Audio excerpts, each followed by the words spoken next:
"Get your hands off me. I paid for this seat." The words cut through the cabin like a blade. A cell phone camera clicks.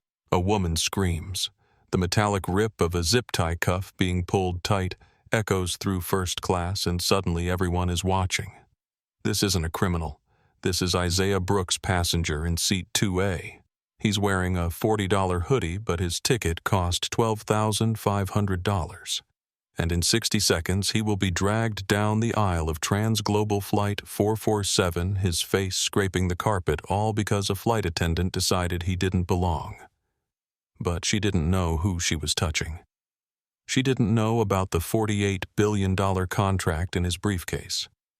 And she didn't know that by tomorrow morning her single act of prejudice wouldn't just cost her a job. It would cost TransGlobal Airlines everything. The air pressure changes as the aircraft door seals shut. The hum of auxiliary power fills the silence. And somewhere between Gate 23 and this moment, everything went catastrophically wrong. Isaiah's hands are zip-tied behind his back now. His expensive noise-canceling headphones have fallen to the floor, crushed under a security officer's boot. His briefcase lies open in the aisle papers, scattered like evidence at a crime scene.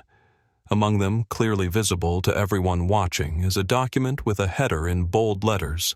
Classified. Department of Defense. Project Sentinel Implementation Schedule. Diane Fletcher, the senior purser with 26 years of experience and a rigid helmet of blonde hair, stands near the galley with her arms crossed. She watches the scene unfold with something that looks like grim satisfaction. She was certain she was right. Certain he didn't belong. Certain that maintaining standards meant making hard decisions. She was catastrophically wrong on all 3 counts. But we're getting ahead of ourselves. Rewind 3 hours. To understand how a $100 billion airline was brought to its knees not by a market crash or competitor, but by a single act of prejudice, we need to go back. Back to a flagship lounge at JFK Terminal 5, where a man sat in a leather chair, exhausted and unaware that his entire life was about to become a global news story. Back to the moment when Isaiah Brooks, one of the most powerful men in America, made the mistake of flying while black. JFK Terminal 5, TransGlobal Flagship Lounge, 4:15 p.m. The TransGlobal Flagship Lounge at JFK's Terminal 5 was a carefully curated symphony of privilege. Crystal champagne flutes clinked softly against marble countertops. Laptop keyboards clicked with the hushed urgency of people who believed their emails could change the world. The air carried the scent of expensive perfume, slightly too strong, mingling with the aroma of complimentary aged scotch and artisan cheese plates. It was an environment meticulously designed to insulate its occupants from the mundane chaos of travel. A velvet rope sanctuary for the global 1%. And in this sanctuary, looking thoroughly out of place, sat Isaiah Brooks. He wasn't wearing a custom-tailored suit. He wasn't barking orders into a rose-gold iPhone. He was slouched in a plush leather armchair near the window, wearing faded, dark-washed jeans, a simple black hoodie with the hood down, and a pair of well-worn Adidas sneakers that had seen better days. His only concession to luxury was the Bose noise-canceling headphones over his ears, from which the faint, complex rhythms of a neo-jazz quartet could be heard if you listened closely enough. Isaiah was 39 years old with a face that was more thoughtful than classically handsome. High cheekbones, intelligent eyes, a jaw that suggested both strength and restraint. He had the kind of stillness that people often mistook for weakness. They were mistaking it now. The couple in the adjacent seats, a man in a shiny suit with too much cologne, and a woman whose face had been pulled tight by one too many cosmetic procedures, kept glancing at him. Their disapproval was a tangible thing transmitted through raised eyebrows and whispered comments just loud enough to be heard. "How did he get in here?" the woman muttered, not bothering to lower her voice much. Her husband shrugged. "Probably an employee pass. You know how they let the staff family members use these lounges now? Standards aren't what they used to be." Isaiah felt the stares but didn't acknowledge them. He'd learned long ago that responding to every microaggression was a waste of energy. Instead, he kept his eyes on his tablet, scrolling through encrypted documents that would make most people's heads spin. He was exhausted. Not just red-eye flight tired, but soul-deep tired. The kind of exhaustion that settles into your bones after 96 consecutive hours in a classified data center in Northern Virginia, surviving on coffee and 4-hour sleep intervals, finalizing the launch sequence for something that would change the course of modern warfare. Isaiah Brooks wasn't just a tech CEO. He was the founder, lead architect, and majority shareholder of Apex Quantum Systems, the most advanced artificial intelligence and quantum logistics company on Earth. And just 3 hours ago, in a secure conference room at the Pentagon that didn't officially exist, he had signed the single largest defense contract in modern history. $48 billion over 10 years. Project Sentinel, a quantum encrypted logistics network that would exclusively manage the entire global supply chain and cybersecurity framework for the United States Department of Defense. Every military operation, every supply shipment, every classified movement in 4 continents. All of it would run through systems Isaiah had built. The meeting in London tomorrow was pure formality. A handshake with NATO officials, a photo opportunity for the Joint Chiefs, a ceremonial signing of documents that had already been executed in triplicate. The real work was done. Now he just wanted to sleep for 8 uninterrupted hours in his $12,500 first-class pod on Flight 447 to Heathrow. Just sleep. That's all he wanted. He took a sip of water, plain room temperature, not the champagne everyone else seemed to be drinking, and checked his watch. Boarding would start in 10 minutes. His phone buzzed. A text from his chief of staff, Honoraeus, safe travels. Don't forget the NATO reception is black tie. Please don't show up in a hoodie. Isaiah smiled slightly and typed back, no promises. Anna had been with him since the beginning. Since Apex was just 3 people in a garage in Austin. Since venture capitalists laughed them out of boardrooms since the day the Department of Defense took their first meeting and everything changed. She knew him well enough to know that his casual dress wasn't rebellion or ignorance. It was intentional. It was a test. If people couldn't see past his clothes to his credentials that told him everything he needed to know about them. A crisp, synthesized voice chimed through the lounge speakers.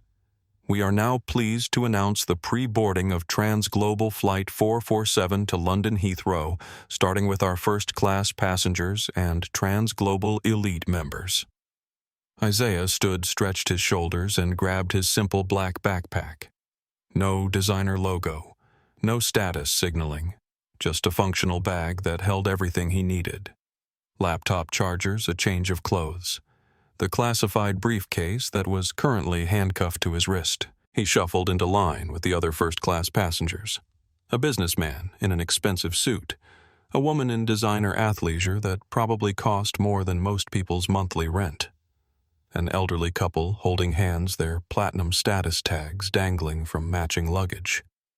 The gate agent, a tired-looking woman in her 50s, scanned his digital boarding pass without really looking at him. Beep. Green light. Clear. Isaiah stepped onto the jet bridge, the accordion tunnel that connected the terminal to the aircraft. His footsteps echoed slightly against the ribbed walls. And then he was through the aircraft door, turning left into the exclusive front cabin, into the realm of lie-flat seats and hot towel service, and the illusion that flying at 35,000 feet could somehow be luxurious. He found his seat, 2A, a spacious pod with its own door, a minibar, and a screen the size of a small television. He tossed his backpack under the ottoman, unlocked the briefcase from his wrist, and set it carefully in the storage compartment and sat down with a long exhale. That's when he first saw her. Her name was Diane Fletcher. She was 52 years old with a rigid helmet of blonde hair that hadn't moved in any wind since 1998, and a smile that was all teeth and absolutely no warmth. She was the senior purser on Flight 447, a 26-year veteran of TransGlobal Airways, and she believed deeply fundamentally that first class was a privilege to be earned, not just bought. Diane was from an older school of aviation. She had started her career when flight attendants were still called stewardesses when they wore little pillbox hats and white gloves, when they served 7-course meals in coach and passengers dressed up to fly. When, in her carefully curated memory, flying meant something. She had worked what she thought of as the golden age of aviation, and she had watched with increasing bitterness as that golden age tarnished. As dress codes relaxed, as passengers started showing up in sweatpants and flip-flops, as the sanctity of first class was violated by people who, in Diane's expert opinion, didn't belong there. She'd fought against it, written memos to management about maintaining standards, complained about passengers who looked like they'd just rolled out of bed, been written up twice for what the HR department called discriminatory seating practices, though Diane would never use that phrase. She wasn't discriminating. She was maintaining standards. There was a difference. Both times she'd been sent to sensitivity training. Both times she'd sat through PowerPoint presentations delivered by earnest young women with clipboards who used phrases like unconscious bias and respectability politics. Both times she'd smiled, nodded past the required quiz, and gone right back to her old ways. Because Diane Fletcher wasn't racist. She'd served black passengers before. Plenty of them. Professional athletes, entertainers, business executives in 3-piece suits. She had no problem with them. They knew how to dress. They knew how to behave. They belonged. But this man settling into seat 2A, the one in the hoodie and jeans with the worn-out sneakers and the cheap backpack, he didn't belong. And Diane could tell in 3 seconds. Her eyes performed a rapid assessment. No visible jewelry, no expensive watch, no designer bag. Clothes that looked like they came from a department store clearance rack. And that hoodie, that damn hoodie, the universal symbol of everything wrong with modern flying. He was probably a buddy pass traveler, she decided. An employee's relative flying for free on a standby ticket that had been upgraded by mistake. Or worse, someone who'd fraudulently acquired miles and was about to be caught. Either way, he was her problem to solve. Diane glided over to seat 2A, her smile fixed in place like a mask that had been superglued on. Her voice came out in that sickly sweet melody that service workers use when they're about to deliver bad news. "Welcome aboard, sir. Can I see your boarding pass one more time?" Isaiah, still half immersed in the music from his headphones, looked up with visible annoyance. He'd just sat down. He'd just gotten comfortable. And now this. He pulled one earbud out. "Sorry, your boarding pass, sir. I need to verify it." Diane's smile didn't waver, but her eyes were cold, assessing, already convinced of the answer. Isaiah sighed, pulled up the digital pass on his phone and held it out for her to see. Diane stared at the screen, then at her own tablet, then back at the screen. Her perfectly shaped eyebrows drew together in a slight frown. It says Brooks. Isaiah Brooks. You're in 2A. That's right. Isaiah hoped this was the end of it. Hoped he could put his headphones back on, close his eyes, and forget about the world for the next 7 hours. Diane gave him one more appraising look, a head-to-toe scan that made her assessment clear. Then she deployed her customer service voice again.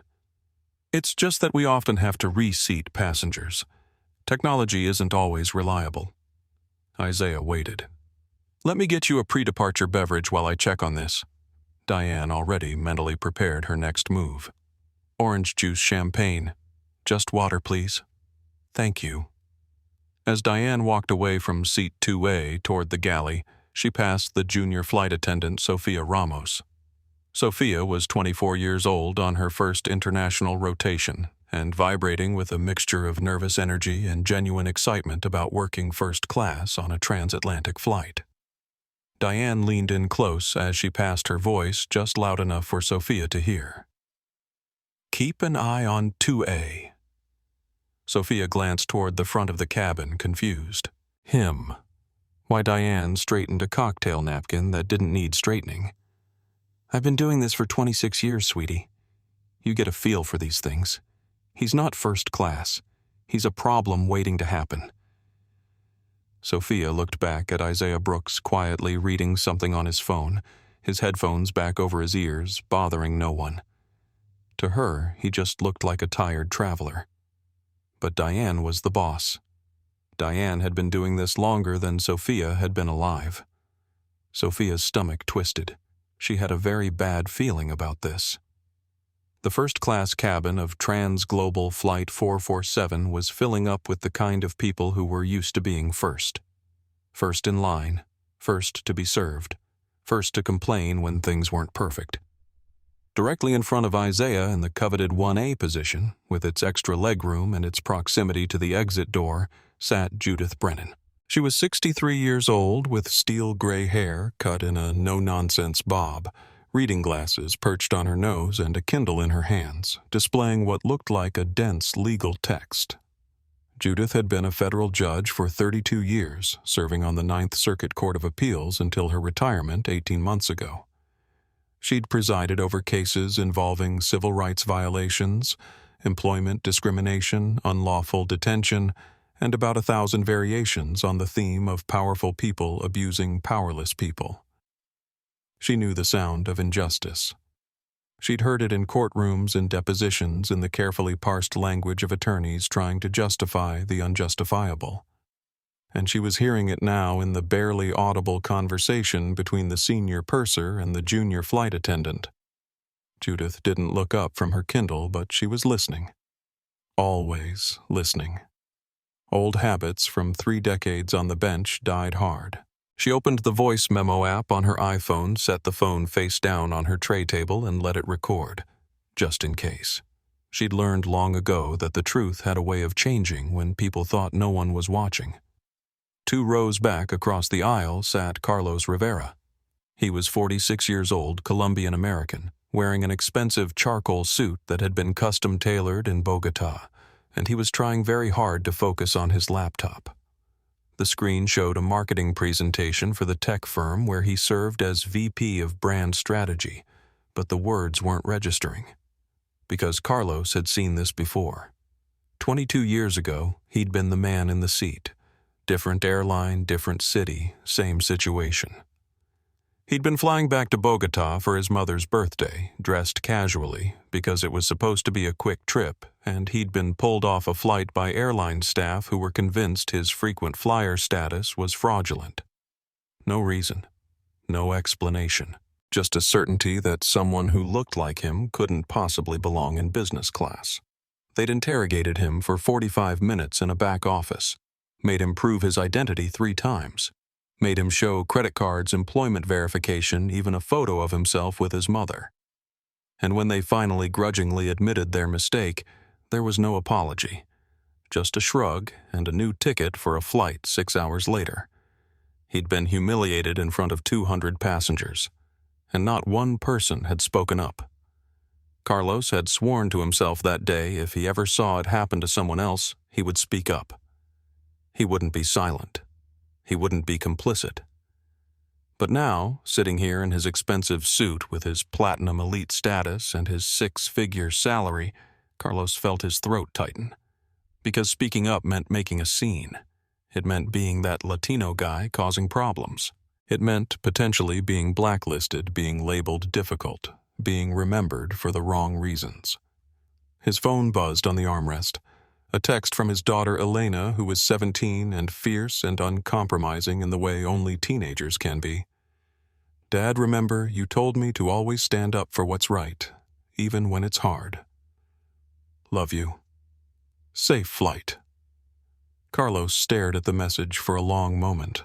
Elena was right. He had told her that, many times.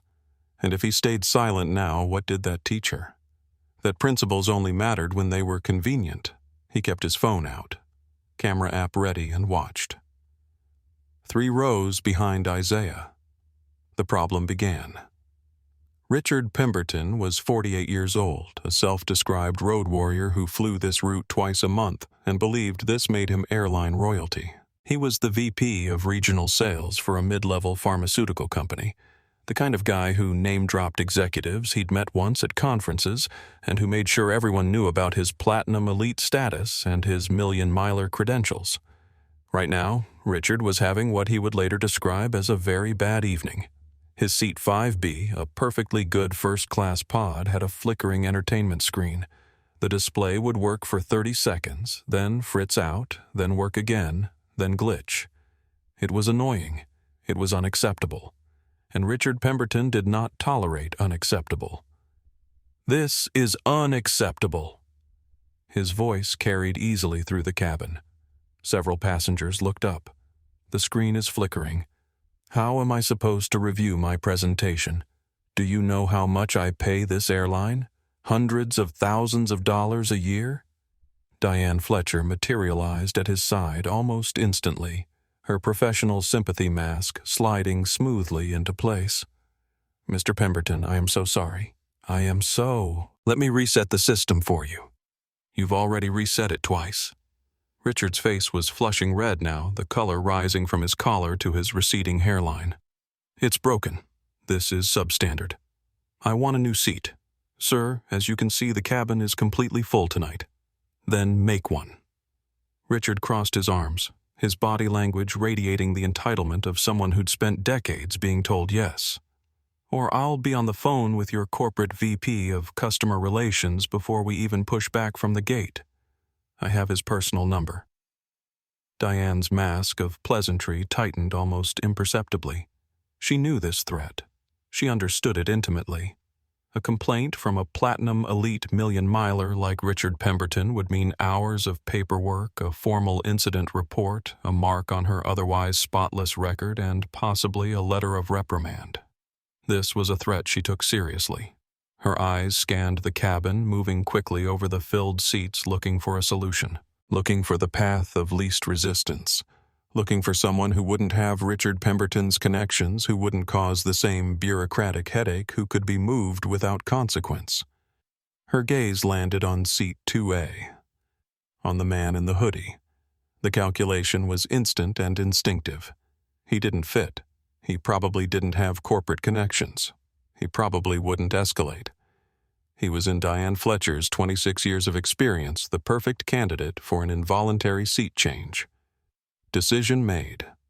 One row behind Richard Pemberton, apparently absorbed in a classified technical manual, sat Lieutenant Colonel James Bradford of the United States Air Force. He was 51 years old, with short-cropped gray hair and the ramrod posture of someone who'd spent 30 years in uniform. He was on his way to RAF Mildenhall for a classified briefing on joint NATO operations. The manual he was reading dealt with quantum encryption protocols for military supply chains. Dry stuff. Technical. The kind of reading that required focus, which is why he hadn't noticed the brewing conflict yet. But he would. Very soon. Diane Fletcher took a deep breath, straightened her uniform jacket, and marched purposefully toward the front of the cabin. Her heels clicked against the aircraft floor with the confidence of someone who'd made this walk thousands of times. Sophia Ramos, still standing near the galley, pretending to organize cocktail napkins, watched her go. Her heart was sinking. She knew what was coming.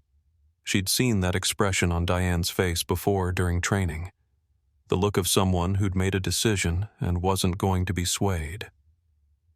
Diane stopped at seat 2A and tapped Isaiah's shoulder with two perfectly manicured fingers.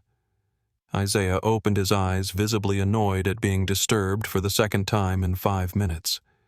He removed his headphones with the slow, deliberate movement of someone exercising patience. "Yes, sir." Diane's voice was still sweet, still professional, but there was steel underneath now. "We have a small equipment issue with one of our seats. We're going to have to move you." Isaiah frowned. "Move me where we have a lovely seat for you in our Economy Plus cabin. It's a window seat, and I'll be happy to offer you complimentary cocktails throughout the flight and a $300 travel voucher for the inconvenience." Isaiah stared at her as if she'd just asked him to fly the plane himself. His expression didn't change, but something shifted in his eyes. Recognition, maybe, or resignation. The look of someone who'd seen this movie before and knew how it ended. No.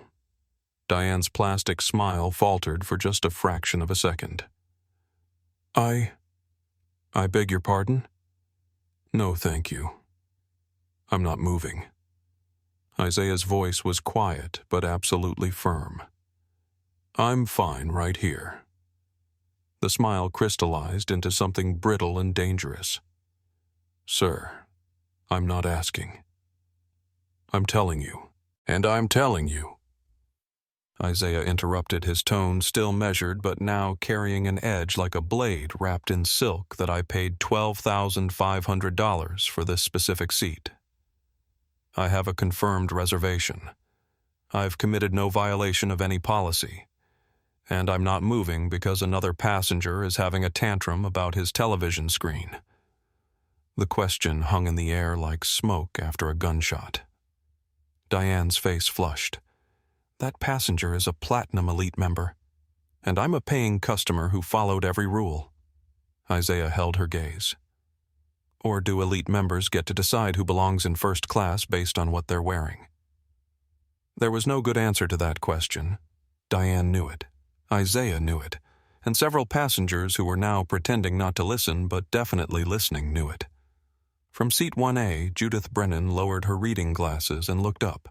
Her voice cut through the tension with the precision of someone who'd spent 3 decades commanding courtrooms.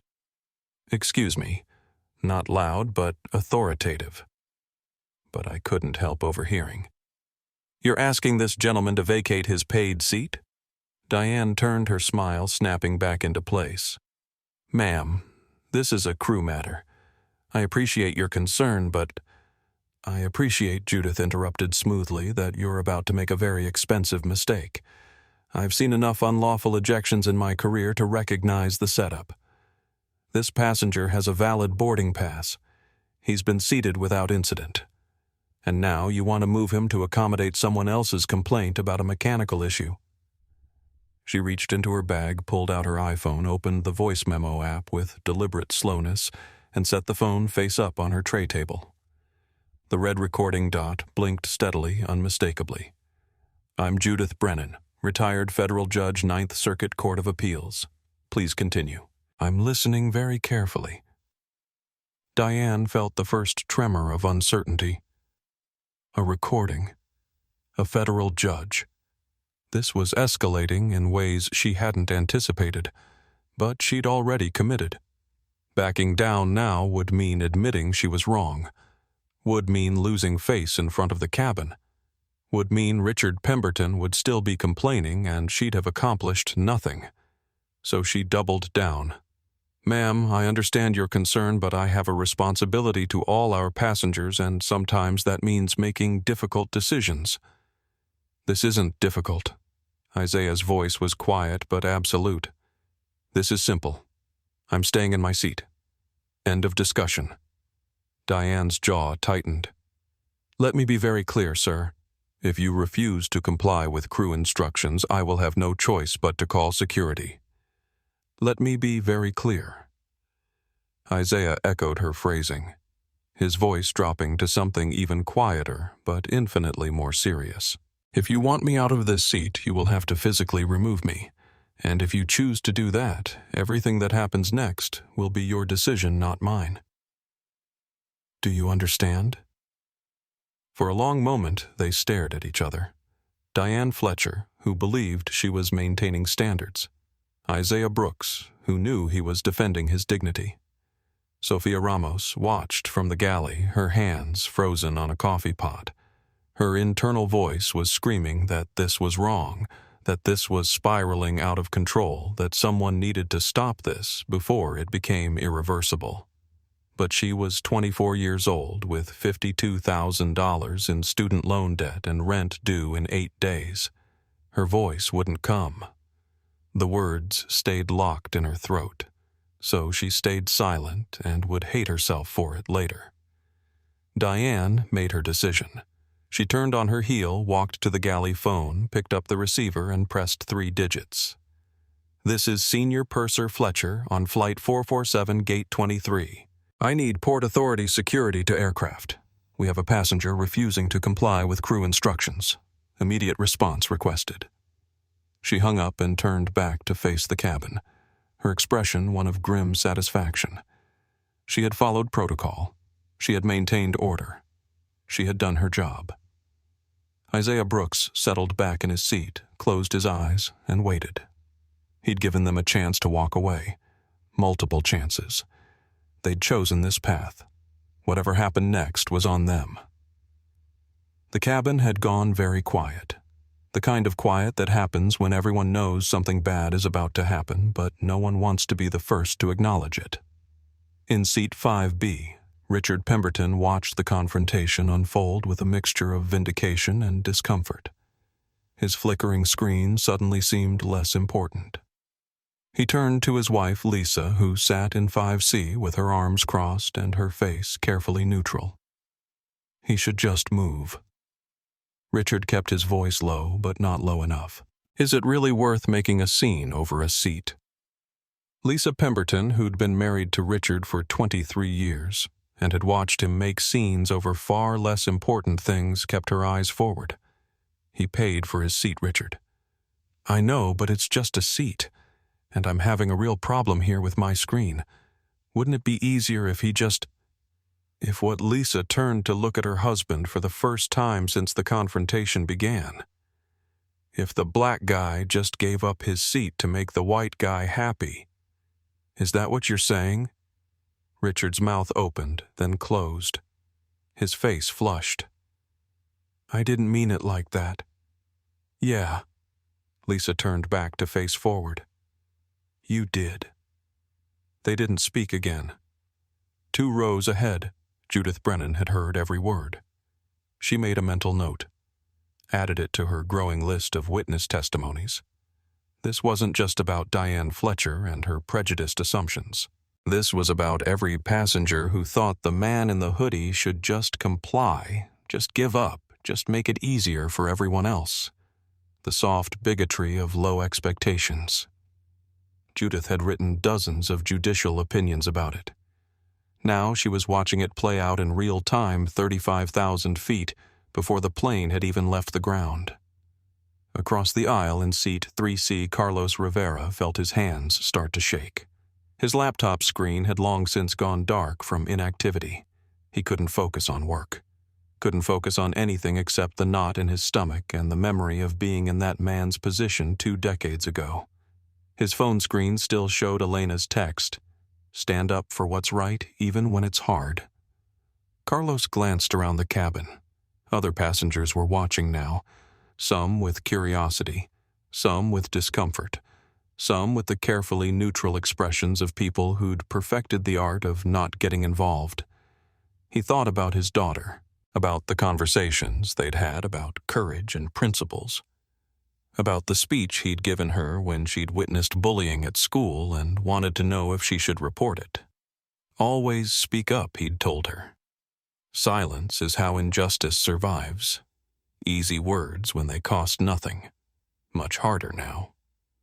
Carlos made a decision. He opened his phone's camera app and positioned it carefully on his armrest, angled toward seat 2A. He wasn't recording yet. But he was ready. If this escalated, when this escalated, he would have evidence. In seat 6C, a white woman named Emma Hartford was already crying softly. She whispered to her husband, Michael, seated beside her in 6D. This is wrong. Someone needs to say something. Michael squeezed her hand but offered nothing else. He was a middle manager for an insurance company, conflict-averse by nature and profession. The kind of person who'd built an entire career on not making waves. But Emma wouldn't let it go. Michael. This is wrong. I know. His whisper carried no conviction. But what are we supposed to do? It was a question without a good answer. 2 rows behind them, in seat 8B, a Hispanic woman named Rosa Delgado was already on her phone. She'd opened Twitter and was live tweeting the incident with the kind of furious energy that only comes from watching injustice in real time.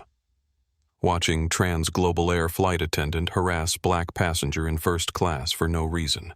He has valid ticket. He's done nothing wrong. She's calling security. This is unreal. Hashtag TransGlobal shame. She hit tweet and watched it post. 4 people liked it immediately, then 7, then 15. The first spark of what would become an inferno. In seat 4B, Colonel James Bradford finally looked up from his classified manual. He'd been dimly aware of raised voices, but military technical specifications required focus, and he'd learned to tune out ambient noise. Now, though, the tension in the cabin was impossible to ignore. He closed his manual and looked toward the front of the aircraft. Saw a man in a hoodie sitting in 2A. Saw a flight attendant standing near the galley with her arms crossed. Saw other passengers watching with varying degrees of interest and concern. Bradford didn't know what had happened, but he'd been in enough tense situations to recognize the warning signs. This was going to escalate. And when security arrived, it was going to escalate quickly. He kept watching. Waiting. Near the galley, Sophia Ramos was pretending to organize cocktail napkins for the 3rd time. Her hands were trembling. She could hear Diane talking to the other flight attendants, explaining the situation, justifying her decision. He refused crew instructions. Multiple times. I had no choice but to call security. This is protocol. This is what we're supposed to do. But Sophia had watched the whole thing. She'd seen how it started, seen the way Diane had looked at the passenger, seen the assumption that had preceded the action. Protocol. That's what Diane kept saying, as if following rules absolved you of responsibility for the outcome. Sophia thought about her own training, the videos they'd shown, the scenarios they'd practiced, the emphasis on de-escalation, on treating every passenger with respect, on recognizing bias. And she thought about how all that training had vanished the moment Diane decided someone didn't belong. The jet bridge door opened. Heavy footsteps echoed in the tunnel. Security was here. 2 Port Authority police officers stepped onto the aircraft, and the temperature in the cabin seemed to drop 10 degrees. The first officer through the door was Derek Mason. He was 28 years old, white, with the kind of aggressive swagger that comes from 3 years of authority and not enough experience to temper it. His hand rested near his belt, near his radio, and his cuffs, and his eyes swept the cabin with the practiced assessment of someone looking for trouble. Behind him came his partner, Luis Garcia. Luis was 49, Hispanic, with 22 years of experience in Port Authority security, and the weary expression of someone who'd seen this exact situation go wrong too many times before. He'd tried to talk Derek out of responding so aggressively on the walk over. Derek hadn't listened. Derek never listened. Diane Fletcher moved to intercept them near the galley, her voice low and urgent. "Thank you for coming. The passenger in 2A has refused multiple requests to move to another seat. He's been combative and disrespectful. I need him removed from the aircraft." Derek nodded, already forming his narrative. Difficult passenger. Refusing crew instructions. Clear-cut case. Luis, standing slightly behind his partner, frowned. Something about this felt off. The passenger in question, he could see him now, sitting in 2A, didn't look combative. Didn't look aggressive. Just looked tired. But Derek was already moving forward, his boots heavy on the aircraft floor. "Sir?" Derek's voice was loud, authoritative, designed to command attention and compliance. "I need you to step out of the seat." Isaiah opened his eyes slowly. He'd heard them coming. Had known this moment was inevitable from the second Diane picked up that phone. He looked up at Derek Mason and saw exactly what he expected to see, a young officer with something to prove and a situation he'd already judged. "Officer." Isaiah kept his hands visible on the armrests, his body language deliberately non-threatening. "I've done nothing wrong. I have a valid boarding pass. I'm seated in my assigned seat. I've committed no violation. Flight crew has asked you to move." Derek's jaw was tight. That's a lawful order. Failure to comply is a federal offense. The flight crew asked me to voluntarily give up my paid seat. Isaiah's voice remained measured. I declined. That's my right. Luis Garcia stepped forward, his hand touching his partner's elbow. Hey, Derek. Let's just call the gate supervisor. We can sort this out without... Derek shrugged off the touch, annoyed. Sir, I'm not going to ask again. Stand up. Now. From seat 1A, Judith Brennan's voice cut through the tension like a scalpel. Officers. I'm Judith Brennan, retired federal judge from the Ninth Circuit. I've been recording this entire interaction. She gestured to her phone, still face up on the tray table, the red dot still blinking. This passenger has not threatened violence. He has not used profanity. He has not violated any regulation. What you're about to do is unlawful detention. Derek glanced at her irritation flashing across his face. Ma'am, please stay in your seat and let us do our job. I am in my seat. Judith's tone remained even. And I'm witnessing what's about to become an assault in progress. I'm documenting it for the inevitable lawsuit. Derek's face flushed red. He didn't like being challenged. Didn't like having his authority questioned by civilians who thought they knew better. He turned back to Isaiah, and his voice had an edge now. Last chance. Stand up and come with us voluntarily, or I will remove you by force. Isaiah looked at him for a long moment.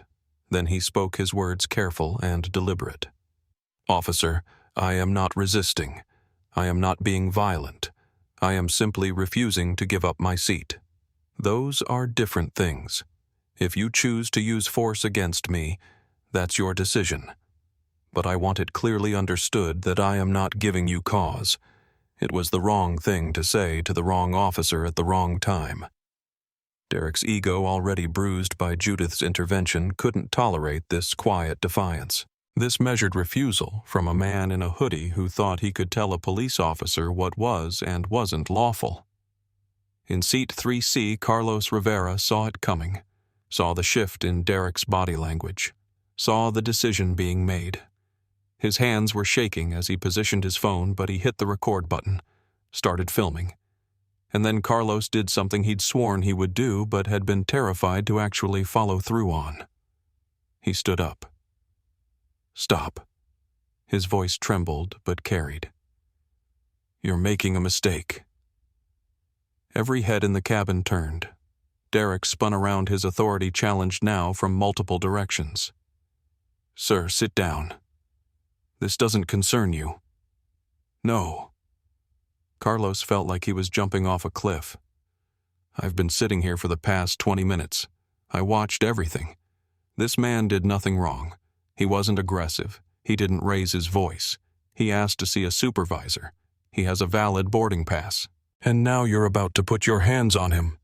Carlos lifted his phone higher, making sure the camera was visible. I'm Carlos Rivera, seat 3C. It's 6:47 p.m. and I'm watching a passenger being removed for the crime of existing while black in first class. Other phones came out, not all at once, not in a coordinated wave, but one by one, like fireflies lighting up at dusk. Emma Hartford in 6C, her hands still shaking but her phone steady. Michael Chen in 6D finally finding his courage. Rosa Delgado in 8B already streaming live to Twitter. A businessman in 9A whose name no one would ever learn, but whose video would get 15 million views. At least 7 different cameras, 7 different angles, all recording, all time-stamped, all capturing this exact moment. Derek looked around the cabin and saw what his partner had been trying to warn him about. This wasn't a clean removal anymore.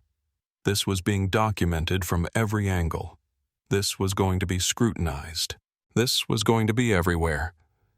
For just a second, Luis saw uncertainty flicker across Derek's face. Saw his partner realize that maybe, just maybe, this wasn't worth it.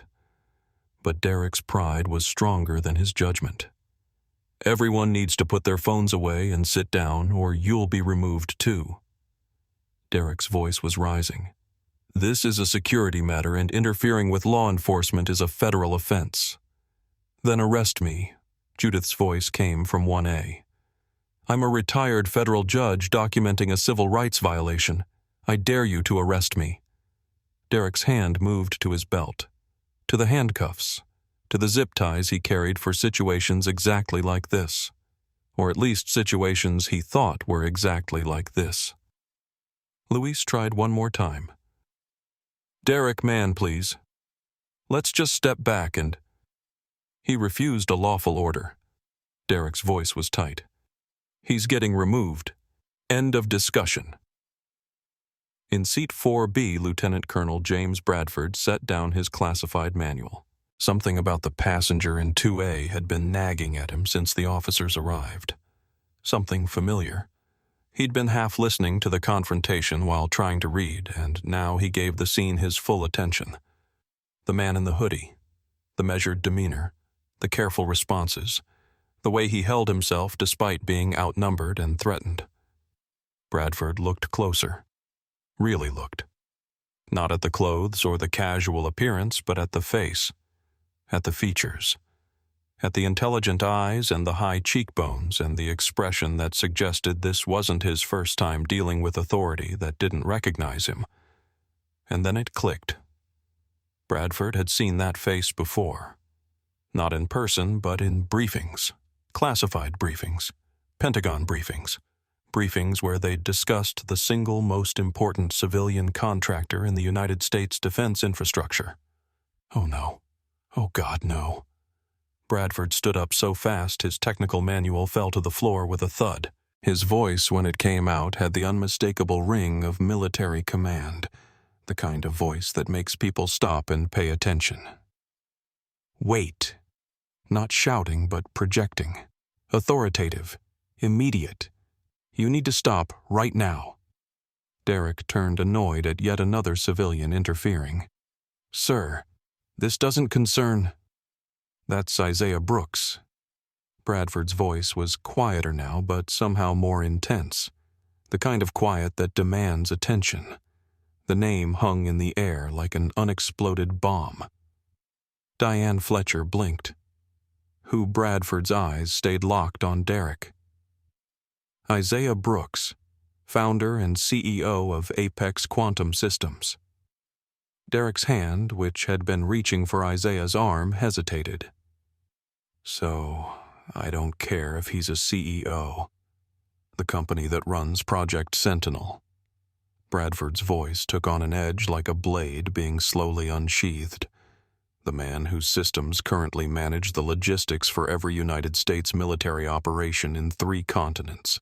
The single most important civilian defense contractor to the Department of Defense. The cabin went absolutely silent. Even the ambient aircraft noise seemed to fade. Derek's hand dropped to his side. Bradford took a step closer, his posture military straight, his eyes hard.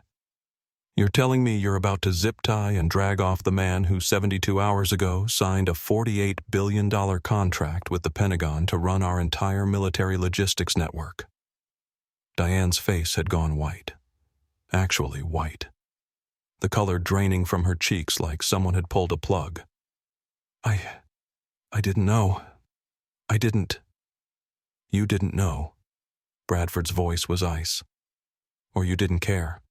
Because I'm trying to understand how your senior purser looks at a man with a valid boarding pass sitting quietly in his assigned seat and decides he doesn't belong based on his clothes."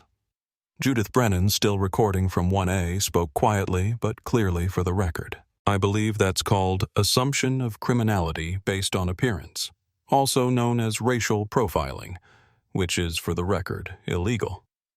Richard Pemberton in 5B had shrunk so far back into his seat he was practically part of the upholstery.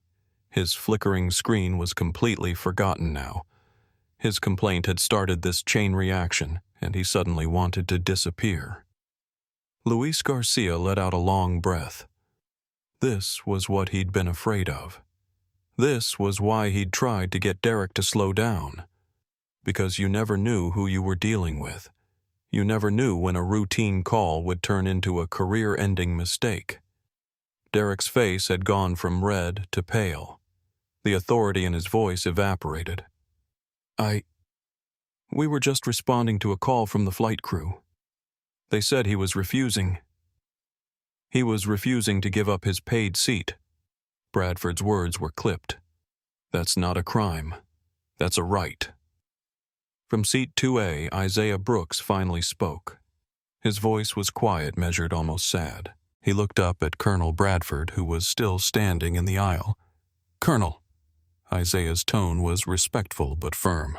"I appreciate the intervention, but I don't need my title to deserve basic human dignity. No one does." The words landed like a physical blow. Several passengers visibly flinched. Isaiah continued, his eyes moving to Derek, to Diane, to the other passengers who were watching. "I shouldn't have to be the CEO of a defense contractor to be treated with respect. I shouldn't have to have a $48 billion contract for my boarding pass to be considered valid. And the fact that my job title is the only thing making you reconsider your actions tells me everything I need to know about what you really see when you look at me." The silence that followed was deafening. Bradford, to his credit, looked ashamed. "You're right." He sat back down. "You're absolutely right. But they need to know who they're about to destroy their entire company over." Diane Fletcher felt the ground crumbling beneath her feet. 26 years of service, perfect record, commendations, promotions, all of it disintegrating in real time. Because she'd looked at a man in a hoodie and decided he didn't belong. She'd made a lot of decisions in her career, thousands of them. But this was the first one she knew with absolute certainty she could never take back. Sophia Ramos, watching from the galley, felt tears burning behind her eyes. She'd known this was wrong from the start, had felt it in her gut. But she'd stayed silent because Diane was the senior purser, because she was new, because she was scared. And now it was too late to matter. Derek Mason, standing in the aisle with his hand still near his belt, felt something cold settle in his stomach. He'd been a Port Authority officer for 3 years. He'd done this job 100 times. Removed difficult passengers. Enforced crew instructions. Done what he was told. But this was different. This felt different. The multiple cameras, the federal judge, the military officer. And now the revelation that the difficult passenger was someone the Pentagon considered indispensable. Luis Garcia put a hand on his partner's shoulder. "Derek, we need to call this in. We need to talk to our supervisor before this goes any further." Derek shrugged off the hand. His pride wounded his authority, challenged his ego, screaming at him not to back down. "No. The flight crew made a call. We're responding to that call. It doesn't matter who he is or what he does. He refused crew instructions. That's a federal offense under 49 U.S.C. Section 46504. He was quoting regulations now, hiding behind procedure, the last refuge of someone who knew they were wrong but couldn't admit it. Isaiah looked at him with something that might have been pity. "Officer Mason." He'd caught the name from the uniform badge. "This is your last chance to walk away. I'm giving you an out. Take it." Derek's jaw clenched. Derek's jaw. "Yeah?" Or what Isaiah's response was. Quiet. Almost sad. "Or you'll spend the rest of your life wishing you had." For just a moment the cabin held its breath. A crossroads. A moment where everything could still change direction. Where common sense could still prevail. Where someone could admit they were wrong before the damage became permanent. But Officer Derek Mason was 28 years old with 3 years of authority and an ego that had been challenged in front of 50 witnesses. He'd already committed, already chosen his path, already decided that backing down would be weakness. His hand closed on Isaiah's shoulder, and 7 cameras captured the exact moment when everything went irreversibly, catastrophically wrong. The moment Derek Mason's hand clamped onto his shoulder, Isaiah Brooks felt something cold and familiar settle deep in his chest. Not fear, he'd been afraid before, and this wasn't that. Not even anger, though anger was there, simmering beneath the surface. This was resignation. Recognition. The weary acknowledgement of a pattern he'd seen too many times. He'd spent his entire adult life building systems to prevent exactly this kind of stupidity. Algorithms that could predict supply chain disruptions months in advance. Artificial intelligence that could flag security threats before they materialized. Logic structures so sophisticated they could coordinate military operations across continents without a single point of failure. But here in this pressurized tube that hadn't even left the ground, no amount of technological genius could save him from a man who'd looked at his hoodie and decided he was a threat. Officer. Isaiah kept his voice level despite the pressure on his shoulder. I'm asking you one last time. Please remove your hand. Derek's response was to tighten his grip. Isaiah had taken taekwondo lessons when he was 16, had earned his black belt by 17. His father had insisted on it. In this world, James Brooks had told his son, black men don't get the benefit of the doubt. You need to know how to defend yourself. Isaiah's muscle memory kicked in. Pressure points throws moves that could have Derek on the ground in 3 seconds, but defending himself would become the story. CEO assaults officer. So Isaiah made a different choice. A choice he'd learned not from martial arts, but from a civil disobedience workshop in college. A choice made by protesters and activists who'd understood that sometimes the most powerful resistance was no resistance at all. He went completely limp. Let his body become dead weight, let gravity do its work, gave Derek Mason nothing to fight against, and therefore nothing to justify fighting. From the galley, Sophia could see everything. Could see Isaiah go limp as Derek grabbed him. Could see the momentary surprise on the officer's face when Isaiah refused to fight back.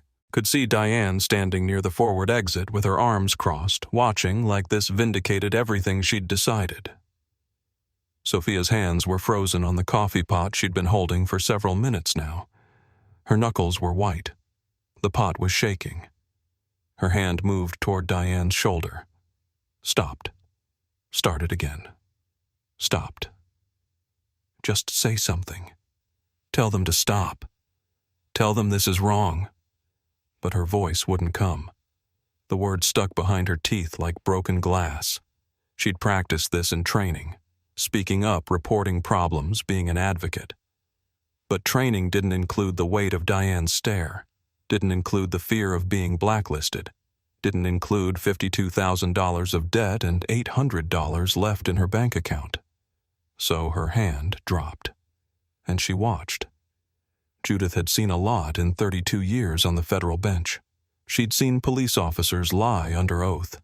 She'd seen prosecutors suppress exculpatory evidence. She'd seen defense attorneys sabotage their own clients out of laziness or incompetence or simply not caring.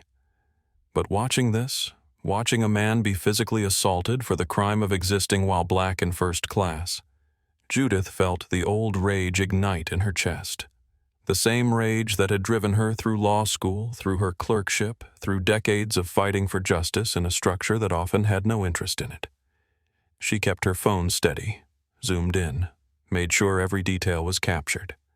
Derek's hand on Isaiah's shoulder. The zip ties dangling from his belt.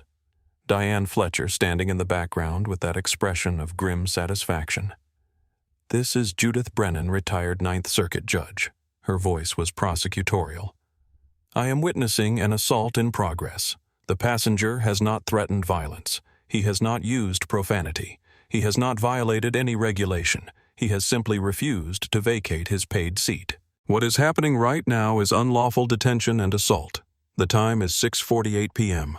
Location is TransGlobal Flight 447, Gate 23, JFK Terminal 5. Carlos's hands were shaking so hard he could barely keep his phone steady. He'd promised himself he would speak up, had stood up, had started recording, had called out what was happening. But now, watching Derek's aggressive body language, watching the way the officer's hand moved from Isaiah's shoulder toward his belt where the handcuffs and zip ties hung, Carlos felt something he hadn't felt in years. Genuine physical fear. This cop wasn't just removing a passenger. He was looking for a fight, looking for an excuse to escalate. And Carlos knew from experience, knew from statistics, knew from the cold reality of being a brown man in America, how this could end for him too if he interfered too much. His daughter's text was still on his screen. Stand up for what's right even when it's hard. He kept recording, kept his camera steady. It wasn't enough. It would never be enough. But it was what he could do without risking everything. Derek's second hand came up, grabbing Isaiah's other shoulder, preparing to pull him from the seat. Isaiah forced his body to go slack, completely slack, dead weight. Derek, expecting resistance, stumbled slightly. And then, in a move that would be dissected in training videos for years to come, he shouted, "Stop resisting!" Even though Isaiah wasn't resisting at all. Even though multiple cameras clearly showed Isaiah's hands down his body limp, offering no physical resistance whatsoever. Luis Garcia stepped forward, his voice urgent. "Derek, wait!" But Derek was beyond listening, beyond reason. He'd been challenged, embarrassed, questioned by civilians and military officers and federal judges. His authority had been undermined. His ego was shredded. And now this man in a hoodie who thought he was too good to follow orders, was going to comply even if Derek had to drag him off this plane himself. The zip tie package ripped open with that distinctive plastic sound. Rapey. Multiple passengers gasped. Someone whispered, "Oh my God." Emma Hartford started crying. Derek pulled, not gently, not carefully, with the kind of excessive force that spoke to rage rather than duty, to pride rather than procedure. Isaiah's body hit the first-class carpet with a dull thump that resonated through the cabin. His $40 hoodie, the same hoodie that had triggered this entire catastrophe, scraped against the rough airplane carpeting. The briefcase that had been in the storage compartment tumbled out, fell open, papers scattered across the aisle like evidence at a crime scene. And among those papers, clearly visible to everyone watching, to everyone filming, was a document with a header in bold letters, classified. Department of Defense. Project Sentinel Implementation Schedule. Judith's camera caught it. So did Carlos's. So did Emma's and Michael's and Rosa's and at least 4 others. The proof of who Isaiah Brooks was scattered on the floor, impossible to deny. In seat 5B, Richard Pemberton watched Isaiah's body hit the carpet. This was his fault. The thought arrived, unbidden, unwelcome. His complaint about the flickering screen, his demand for a better seat, his threat to call corporate. Lisa's hand found his wrist, squeezed hard, too hard. He glanced at her. She was staring straight ahead, tears running down her face, not bothering to wipe them away. She didn't need to say it. He could read it in her grip. "You did this." Richard looked back at Isaiah being dragged past him. Wanted to say something, do something. But his throat had closed, his voice gone. He'd gotten what he wanted, a passenger removed, problem solved. He just hadn't realized the cost. Derek dragged Isaiah down the aisle. Not quickly, because 185 pounds of dead weight is hard to move. Not efficiently, because nothing about this was efficient. Just with grinding, humiliating determination.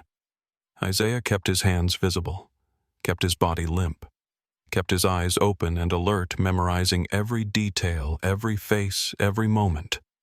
Not fighting, never fighting, because fighting would give them the excuse they were looking for. The carpet burned against his face. His shoulder hit an armrest. His hip caught the edge of a seat leg. Small injuries. Nothing serious. But each one documented by multiple cameras from multiple angles. In seat 6C, Emma Hartford was openly weeping now. Her husband Michael had his arm around her, but his own face was pale, shocked. This wasn't supposed to happen. Not on a commercial flight. Not in 2024. Not in America. In seat 8B, Rosa Delgado's fingers flew across her phone screen, live tweeting every second. They're dragging him. He's not fighting. He's completely limp. They're dragging him off the plane. This is unreal. Hashtag TransGlobal Shame. Hashtag Isaiah Brooks. In seat 9A, a businessman whose name would never matter was filming vertical video for TikTok. His hands shaking, his voice shaking as he narrated. Holy shit, they're actually doing it. They're dragging him off.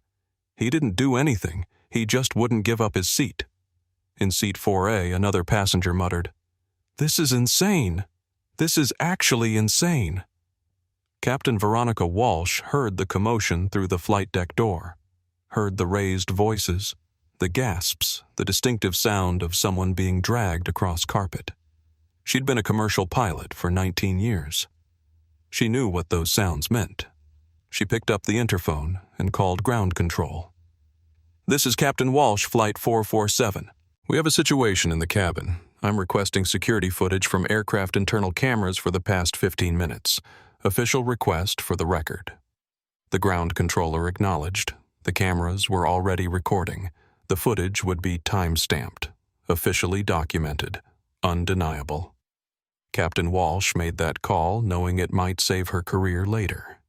Made it because she'd learned long ago that when things went wrong, having an official record was the difference between being held accountable and being made a scapegoat.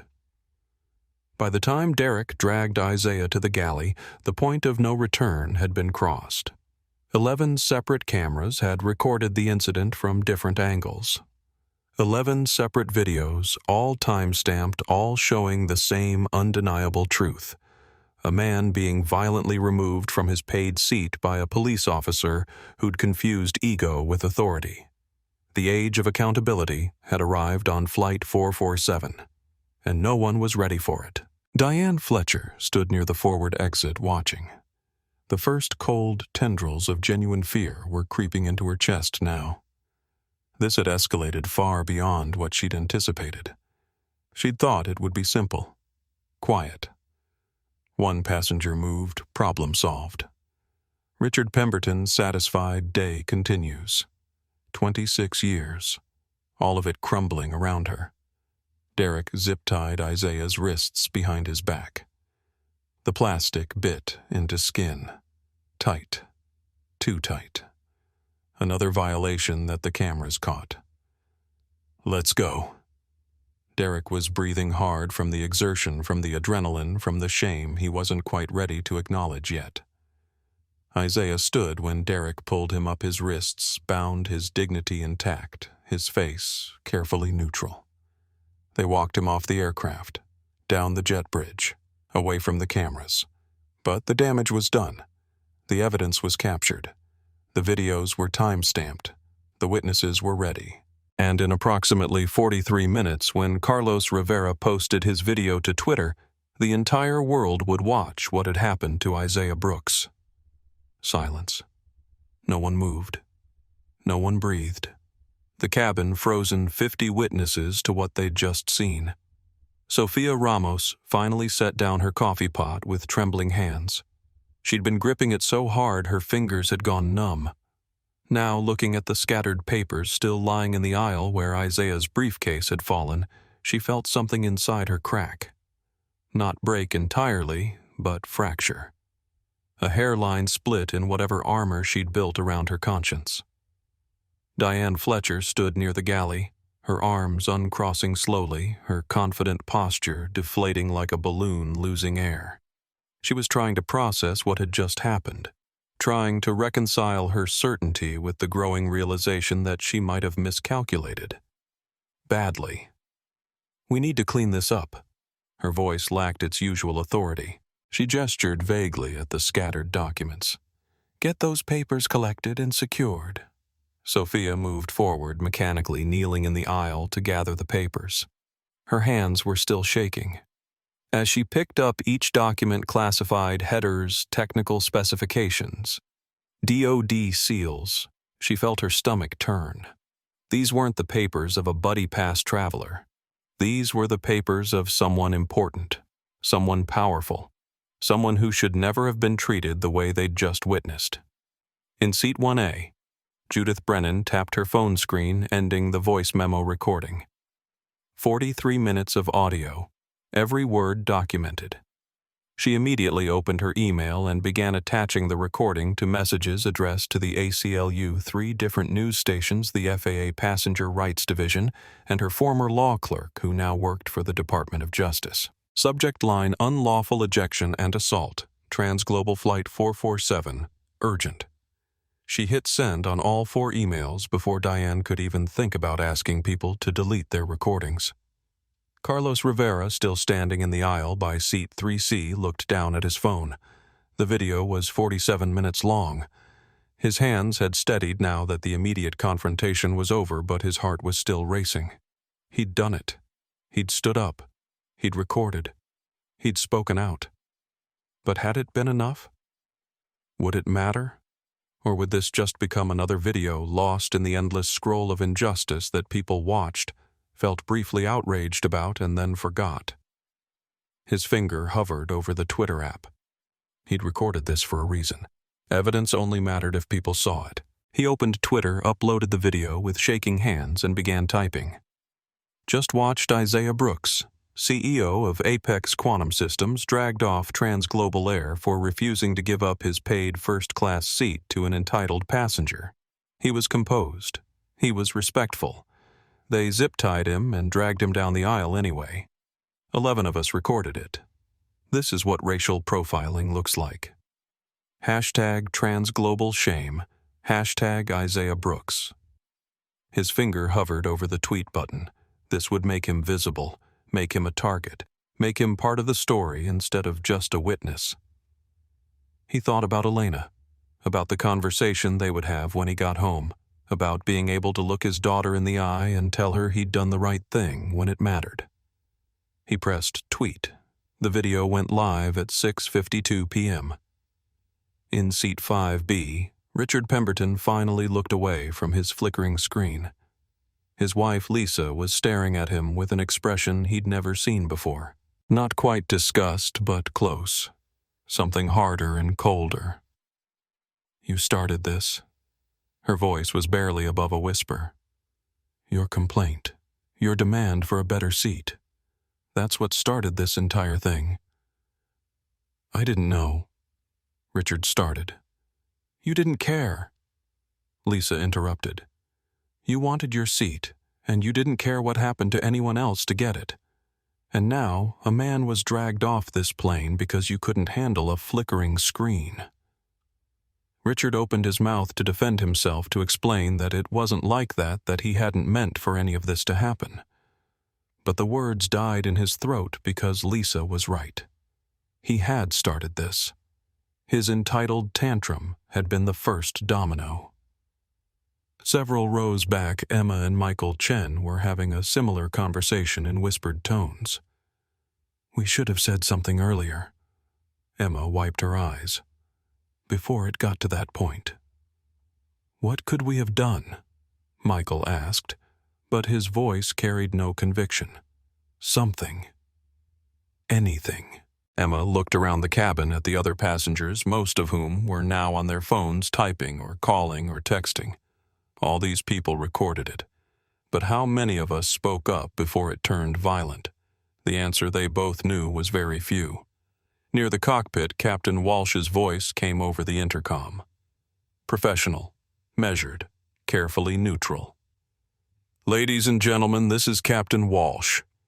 Due to a security incident, we're going to have a brief delay while we sort things out. We appreciate your patience and apologize for the inconvenience. Flight attendants, please prepare the cabin for an extended ground delay." A brief delay. As if what they'd just witnessed could be summed up as an inconvenience. Several passengers stood up. A man in 7A walked to the front, speaking directly to Diane. "I want off this flight. I'm not flying an airline that treats passengers like criminals." A woman in business class called out, "I'm recording a formal complaint. That was assault." "We all saw it." Another passenger, "I'm calling corporate. This is unacceptable." The cabin was buzzing now, the shocked silence breaking into a cacophony of anger and disbelief, and people pulling out phones to make calls, to tweet, to post on Facebook and Instagram and TikTok. The story was escaping, spreading, multiplying, and there was nothing Diane or Captain Walsh or TransGlobal Airlines could do to contain it. On the jet bridge, Isaiah stood with his wrists still zip-tied behind his back. Luis Garcia had finally cut them off, looking sick as he did so. "Man, I'm sorry." Luis's voice was quiet. "Derek shouldn't have." I tried to stop him. Isaiah looked at him, his expression unreadable. "Your partner just made the worst decision of his career, and you let him." Luis had no response, because Isaiah was right. A Port Authority supervisor arrived looking harried and angry. "What happened here?" Derek started to explain, using the voice he'd been trained to use when writing incident reports. Clinical. Detached. Subject refused crew instructions to vacate seat. Subject became argumentative and confrontational. Subject failed to comply with lawful orders from Port Authority officers. Subject was removed using minimum necessary force. "There are 11 videos," Isaiah interrupted quietly.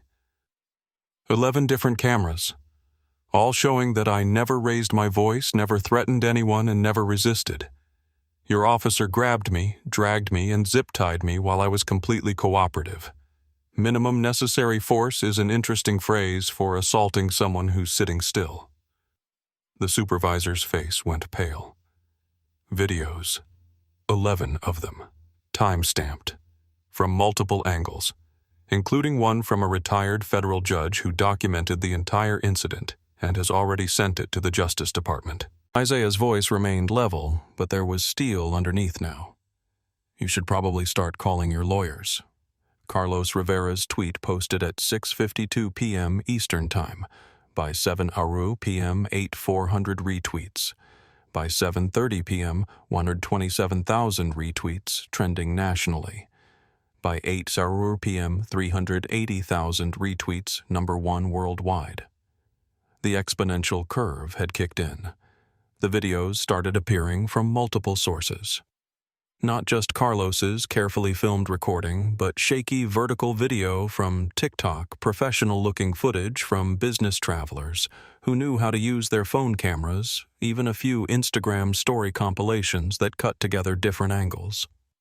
Rosa Delgado's live tweet thread went viral on its own, with each tweet showing higher engagement than the last. Her followers jumped from 800 to 75,000 in under 2 hours. News outlets started DMing her for interviews. Emma Hartford's Facebook post, "Just witnessed the most disturbing thing I've ever seen on an airplane," got shared 19,000 times, mostly by suburban mothers horrified by the footage. The businessman in 9A, whose name no one would learn, posted his TikTok video with the caption, "POV, you witness a hate crime at 35,000 feet. We haven't even taken off yet."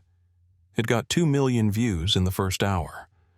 But it was Judith Brennan's video, 43 minutes of audio recorded from Seat 1A, complete with her judicial credentials stated clearly at the beginning, that became the definitive account. She'd sent it to news outlets, and they'd jumped on it immediately. By 7:30 p.m., every major outlet had picked it up. CNN Black Tech CEO dragged off flight. NBC defense contractor forcibly removed. Fox Pentagon reviewing contractor relationships. 3 networks. 3 angles. 1 undeniable truth captured in 11 videos. The Pentagon. That was the angle that made this more than just another viral video. This wasn't just about airlines and discrimination. This was about a man who managed supply chains for the United States military being treated like a criminal by the very infrastructure he helped protect. At 7:31 p.m., the Department of Defense issued a terse statement through their press office. "We are aware of the incident involving Isaiah Brooks, CEO of Apex Quantum Systems. We take allegations of discrimination against our contractors extremely seriously. We are reviewing our transportation partnerships with TransGlobal Airlines." That 17-word statement was a grenade. Reviewing our transportation partnerships was Pentagon speak for, "You're in serious trouble." TransGlobal Airlines' stock, which closed regular trading at $134 per share, began dropping in after-hours trading. 129, 123, 118. By 8:00 p.m. #TransGlobal. Shame had 2.1 million tweets. #Isaiah Brooks had 890,000. #Boycott TransGlobal was trending with corporate accounts announcing they were suspending their travel contracts. A major tech company tweeted, "Effective immediately, we're suspending our $4.2 million annual travel contract with TransGlobal Air until a full investigation is completed and corrective action taken." A Fortune 500 pharmaceutical company followed. "We do not partner with companies that discriminate. Our employees will fly with airlines that treat all passengers with dignity." More companies piled on. The corporate exodus was swift and merciless. Social media had become a reputation execution chamber, and TransGlobal was strapped to the chair. Isaiah himself, finally released from Port Authority detention with no charges filed, sat in a private office at JFK and scrolled through his phone with an expression somewhere between exhaustion and dark amusement. 247 missed calls, 683 text messages. His email inbox had exploded past 2,000 unread. His chief of staff, Ana Reyes, had left 17 voicemails, each one progressively more panicked. The last one, Isaiah. "Where are you? The internet is on fire. The Pentagon is calling. The board is calling. Everyone is calling. Please, call me back." He texted her, "I'm fine, no charges. Call you in 10 minutes. Then he texted his father, who'd taught him to build things they couldn't ignore, Dad. "Remember when you said I needed to be twice as good to get half as far? I think I might have overachieved." His father texted back immediately. "Just saw the news. Are you hurt? Do you need anything? Just tired. But I'm okay." "Good. Now go make them pay for it." Isaiah smiled slightly and set down his phone. He was tired. Bone tired. Soul tired. The kind of tired that comes from being treated like a criminal for the sin of existing while black. But he wasn't broken. And he wasn't done. He picked up his phone again and called his attorney, Michael. He spoke as soon as the lawyer answered on the first ring. "We need to talk about filing suit against TransGlobal, against the Port Authority, against everyone involved, not for the money, for the principle, and for the precedent. Already drafting the complaint." His attorney's voice was sharp-focused. "We'll have it filed by Monday morning. But Isaiah, you should know this is going to be everywhere. Every detail of your life is about to be scrutinized. Let them scrutinize." Isaiah's voice was firm. "I've got nothing to hide. They're the ones who should be worried." He hung up and checked Twitter one more time. The number was still climbing. 3.4 million tweets with #TransGlobalShame. The video with the most views, Carlos Rivera's original recording, now had 18 million views and counting. 18 million people watching him get dragged down an airplane aisle. 18 million witnesses to discrimination in action. Isaiah had wanted to sleep. Had wanted 8 quiet hours in a first-class pod.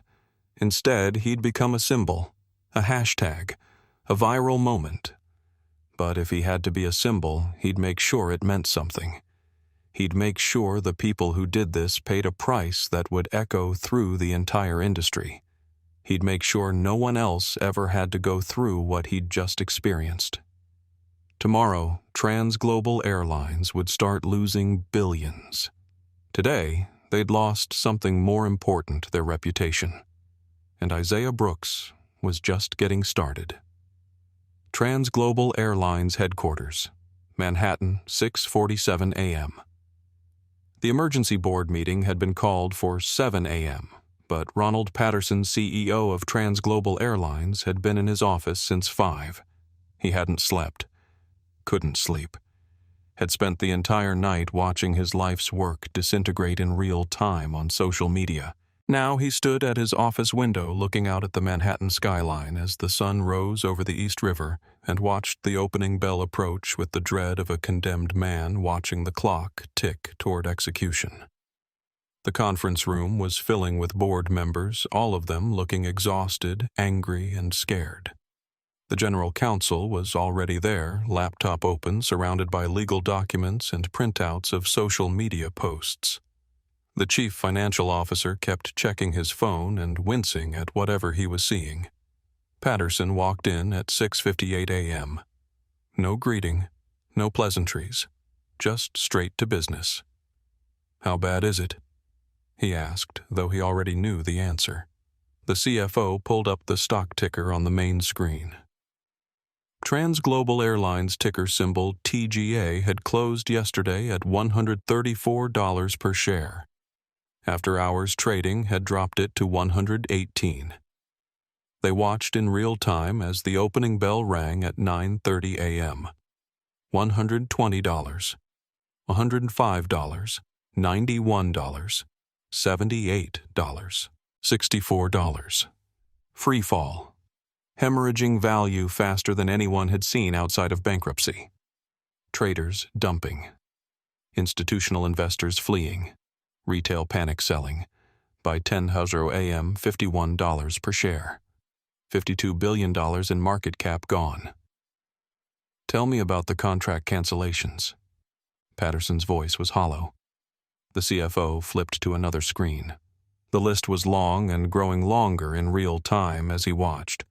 So far, we've lost 47 corporate travel contracts. The big ones: NetCorp, MediPharm International, Quantum Dynamics, Lexus Financial Group. Combined annual value of approximately $4.2 billion. Personnel. 3 pilots have requested immediate transfers to other airlines. 15 flight attendants have submitted resignations. Our pilot union is demanding a review of crew training procedures. Our flight attendant union is complicated. They're defending Diane Fletcher's right to due process while also condemning racial profiling in general. Patterson rubbed his eyes. "What about the military contracts?" The room went very quiet. The general counsel spoke up, her voice tight.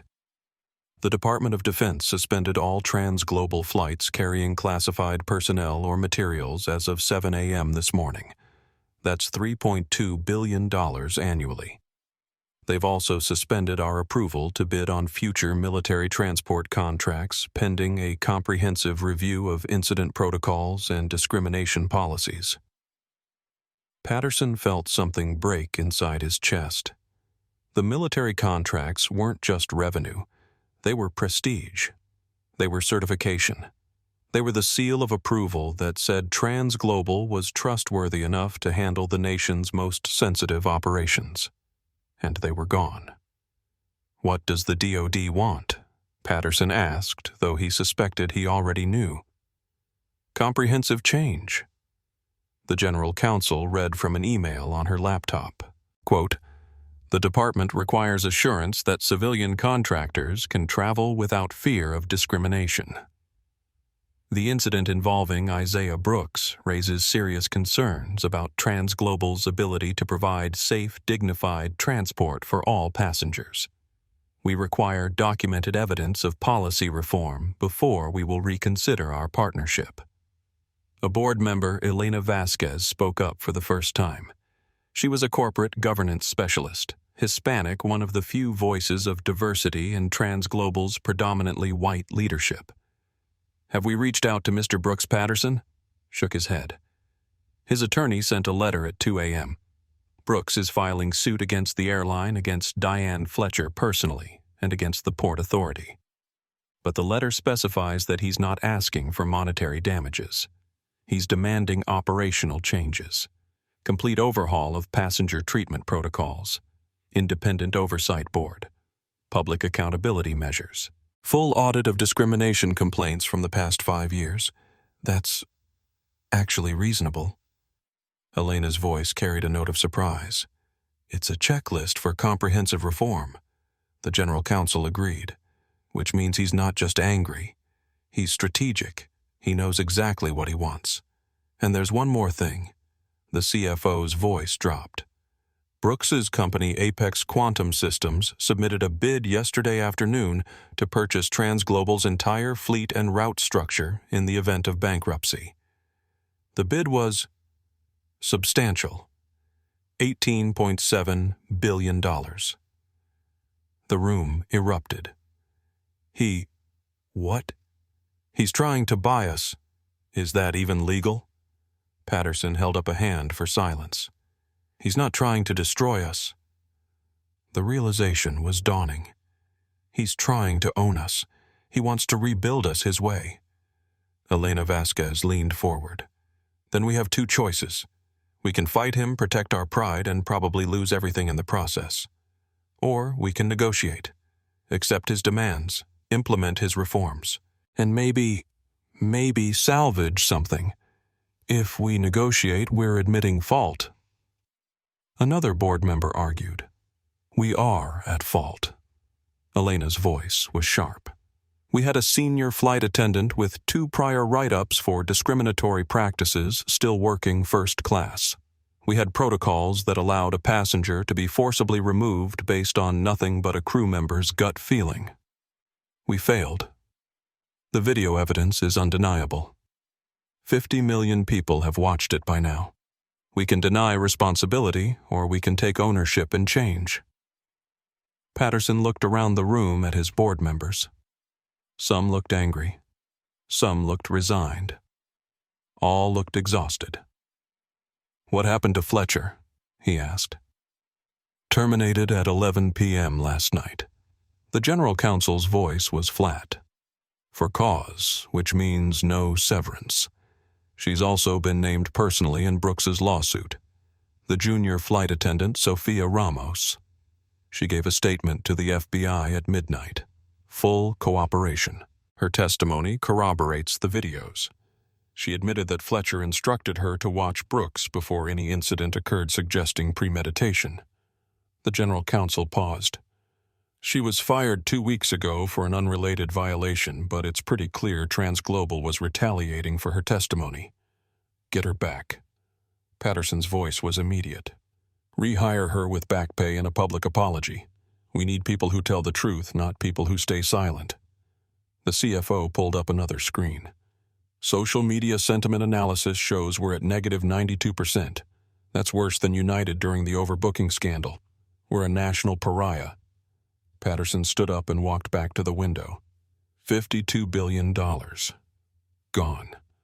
The work of 40 years building an airline from a regional carrier to a global powerhouse. All of it evaporating because one person made one bad decision and everyone else let it happen. Draft a statement. He turned to face the board. Full accountability. We failed, Mr. Brooks. We failed our passengers. We're implementing immediate reforms. Independent oversight board. Bias training that actually works, not checkbox compliance. Zero tolerance for discrimination. Complete transparency on complaint resolution. He paused. And reach out to Brooks's attorney. Tell them we want to negotiate. We'll implement his demands. All of them. Because the alternative is bankruptcy. And if we go bankrupt, he'll buy us anyway and implement them himself. At least this way we maintain some control. The general counsel nodded and started typing. Patterson looked at the stock ticker one more time. $51 per share. $52 billion lost. All because Diane Fletcher had looked at Isaiah Brooks and decided in 3 seconds that he didn't belong. The most expensive 3 seconds in aviation history. Diane Fletcher's apartment in Brooklyn had become a prison. She'd woken up at 6 a.m. to find her phone exploding with notifications. Text messages from numbers she didn't recognize. Emails flooding in faster than she could delete them.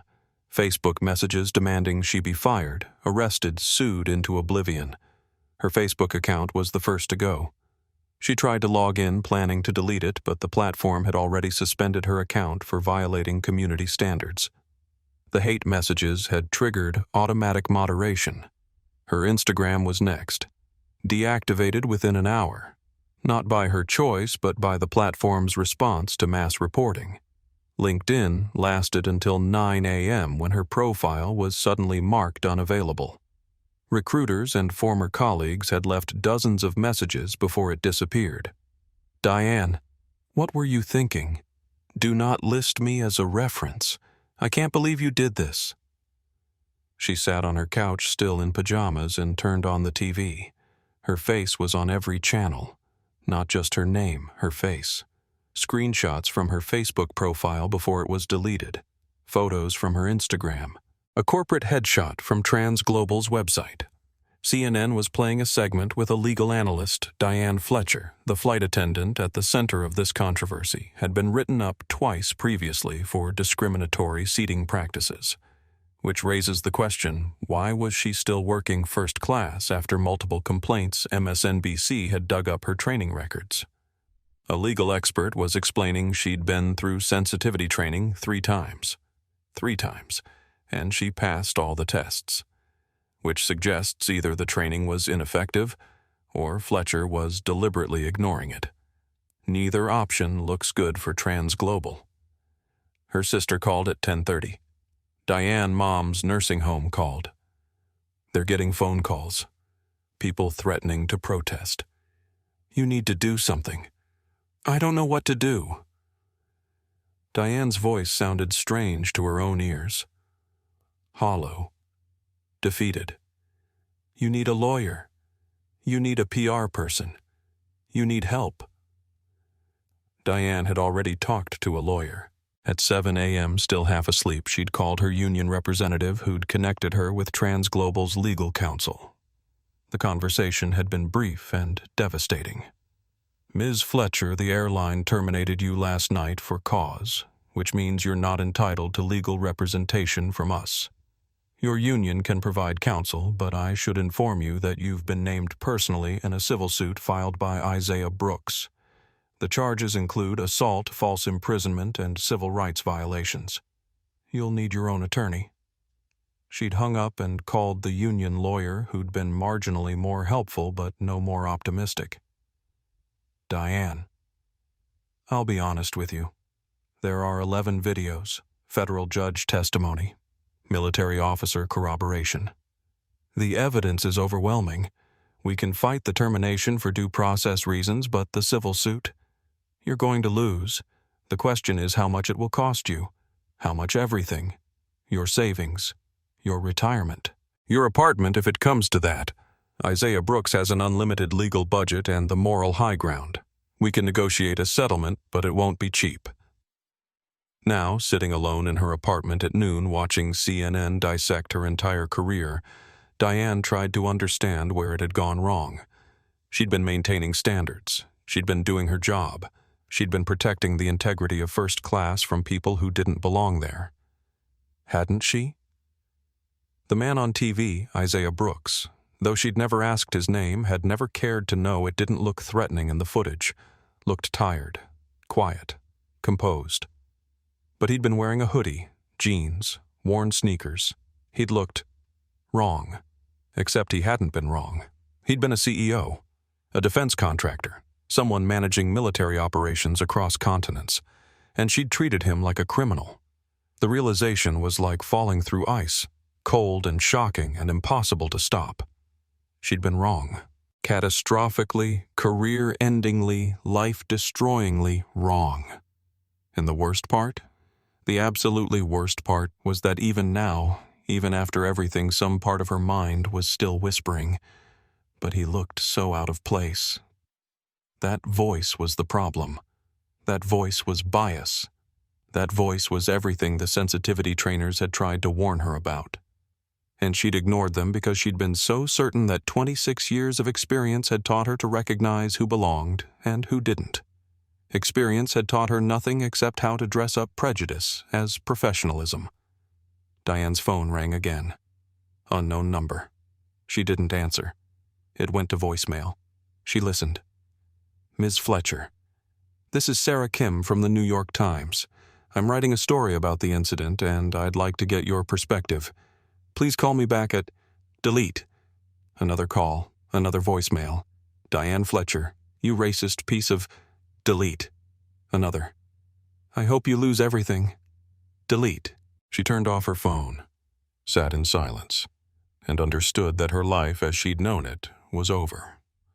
26 years of service erased in one night. Her reputation destroyed. Her finances about to be devastated by legal fees and settlements. All because she'd looked at a man and decided in 3 seconds that he didn't belong. The most expensive judgment call of her life. Richard Pemberton's hotel room in London had become a different kind of prison. He'd landed at Heathrow 6 hours after Isaiah had been removed from the flight. The cabin had been tense, silent. No one spoke. Everyone was on their phones, watching the videos, reading the coverage, tweeting their own accounts of what they'd witnessed. Richard had spent the flight pretending to work, but really just staring at his laptop screen, not seeing anything. When he landed, he turned on his phone and watched his life implode. Text from his boss at Medifarm International, "Call me. Immediately." Text from his wife, Lisa. The kids saw it online. "Emma is asking questions I don't know how to answer." Text from his college roommate, Dude. What the hell? He opened Twitter first. Mistake. His name was trending. Hashtag Richard Pemberton with 89,000 tweets. His face captured from the videos was everywhere. Screenshots showing him in seat 5B complaining about his screen while Isaiah was being dragged past him in the aisle. The comments were brutal. This entitled prick started it all over a flickering screen. Richard Pemberton complained that his TV wasn't perfect and a man got arrested. White privilege in action. Imagine being so fragile that you need another human being dragged off a plane because your seat isn't perfect. Richard Pemberton of Medifarm International. Your comfort is not more important than someone else's dignity. That last one had been retweeted 43,000 times. He called his boss. The conversation lasted 90 seconds. "Richard, do you understand what you've done? I didn't drag anyone off, I just complained about my screen. You started a chain of events that ended with our third largest client canceling their contract. TransGlobal Airlines represented $4.2 million annually for this company. They're gone. And you know why. Because our VP of regional sales was the entitled brat who caused an international incident over a TV screen. That's not fair. Fair. You want to talk about fair. You demanded a man give up his seat because you were inconvenienced. You threatened to call corporate. You started this, and now you're the face of everything wrong with corporate entitlement culture. I didn't mean... You're fired. Effective immediately. Don't bother cleaning out your office. We'll ship your belongings. And Richard. Don't list me as a reference." The line went dead. Richard sat on the hotel bed, phone in hand, processing what had just happened. Fired. Just like that. 15 years with Medifarm. Gone. He opened LinkedIn. 47 new connection requests. He felt a brief flicker of hope. Maybe industry contacts wanting to offer support? He opened them. Every single one was a message from recruiters or HR professionals. "Mr. Pemberton, we've flagged your profile. You will not be considered for any positions at our firm. Just wanted to let you know that your application has been permanently rejected based on your behavior. We do not hire people who think their minor inconvenience is more important than human dignity." His professional network was imploding. His LinkedIn profile, which he'd carefully cultivated for 15 years, was now radioactive. His phone rang. "Lisa. The school called. No preamble. Emma came home crying today. Her classmates found the video. They're calling you Richard the racist. She's 8 years old, Richard. 8. And her classmates are asking if her daddy really got a man arrested. I didn't get him arrested." "Yes, you did. You demanded they move him. You threatened to call corporate. You started the whole thing because your TV screen was flickering. And when they dragged him past your seat, you know what you did. You smirked. It's on video, Richard. You smirked like you'd won something." Richard closed his eyes. He'd watched the video. She was right.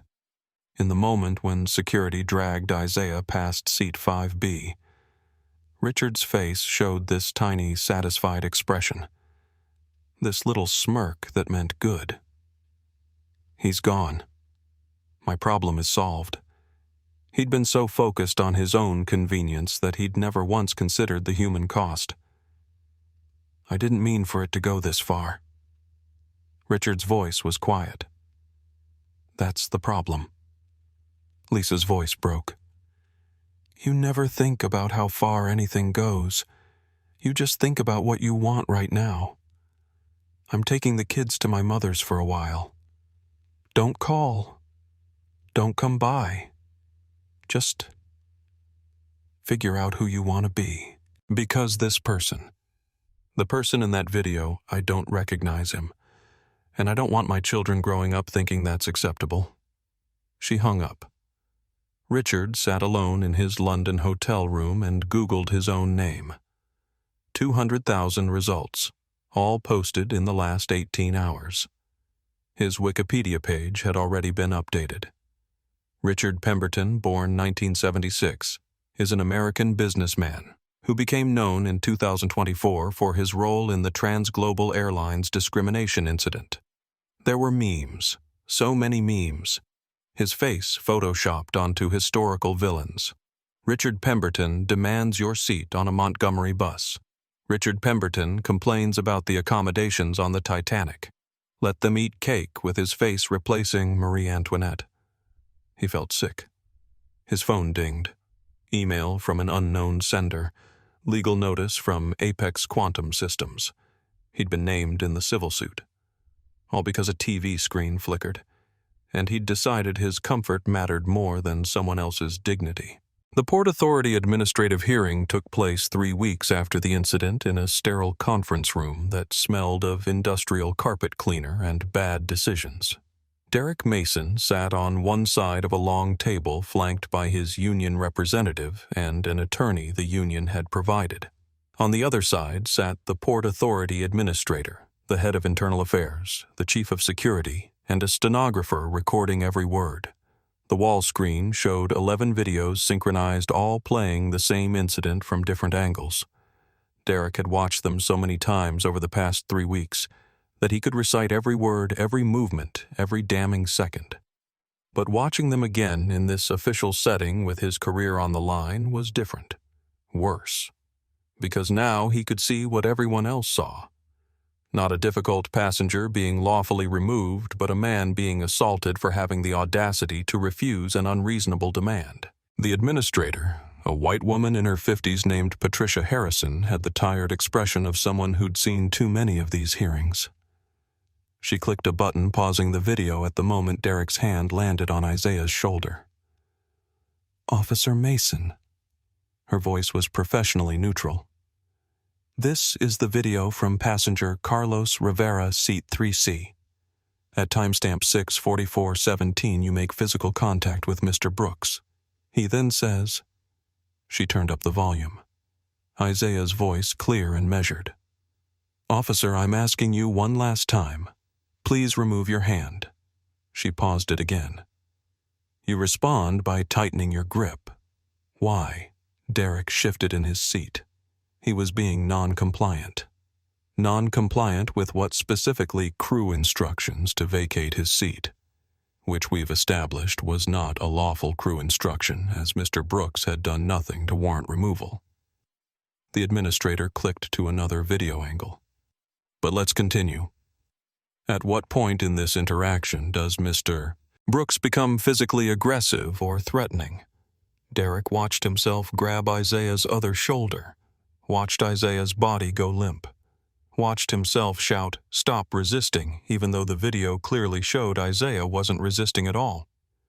He was tensing up. Derek's voice lacked conviction, bracing for confrontation. The administrator played it in slow motion. I see him relaxing his muscles, making his body dead weight. That's not resistance. That's passive non-compliance, which is a protected form of civil disobedience. You had no legal authority to use force.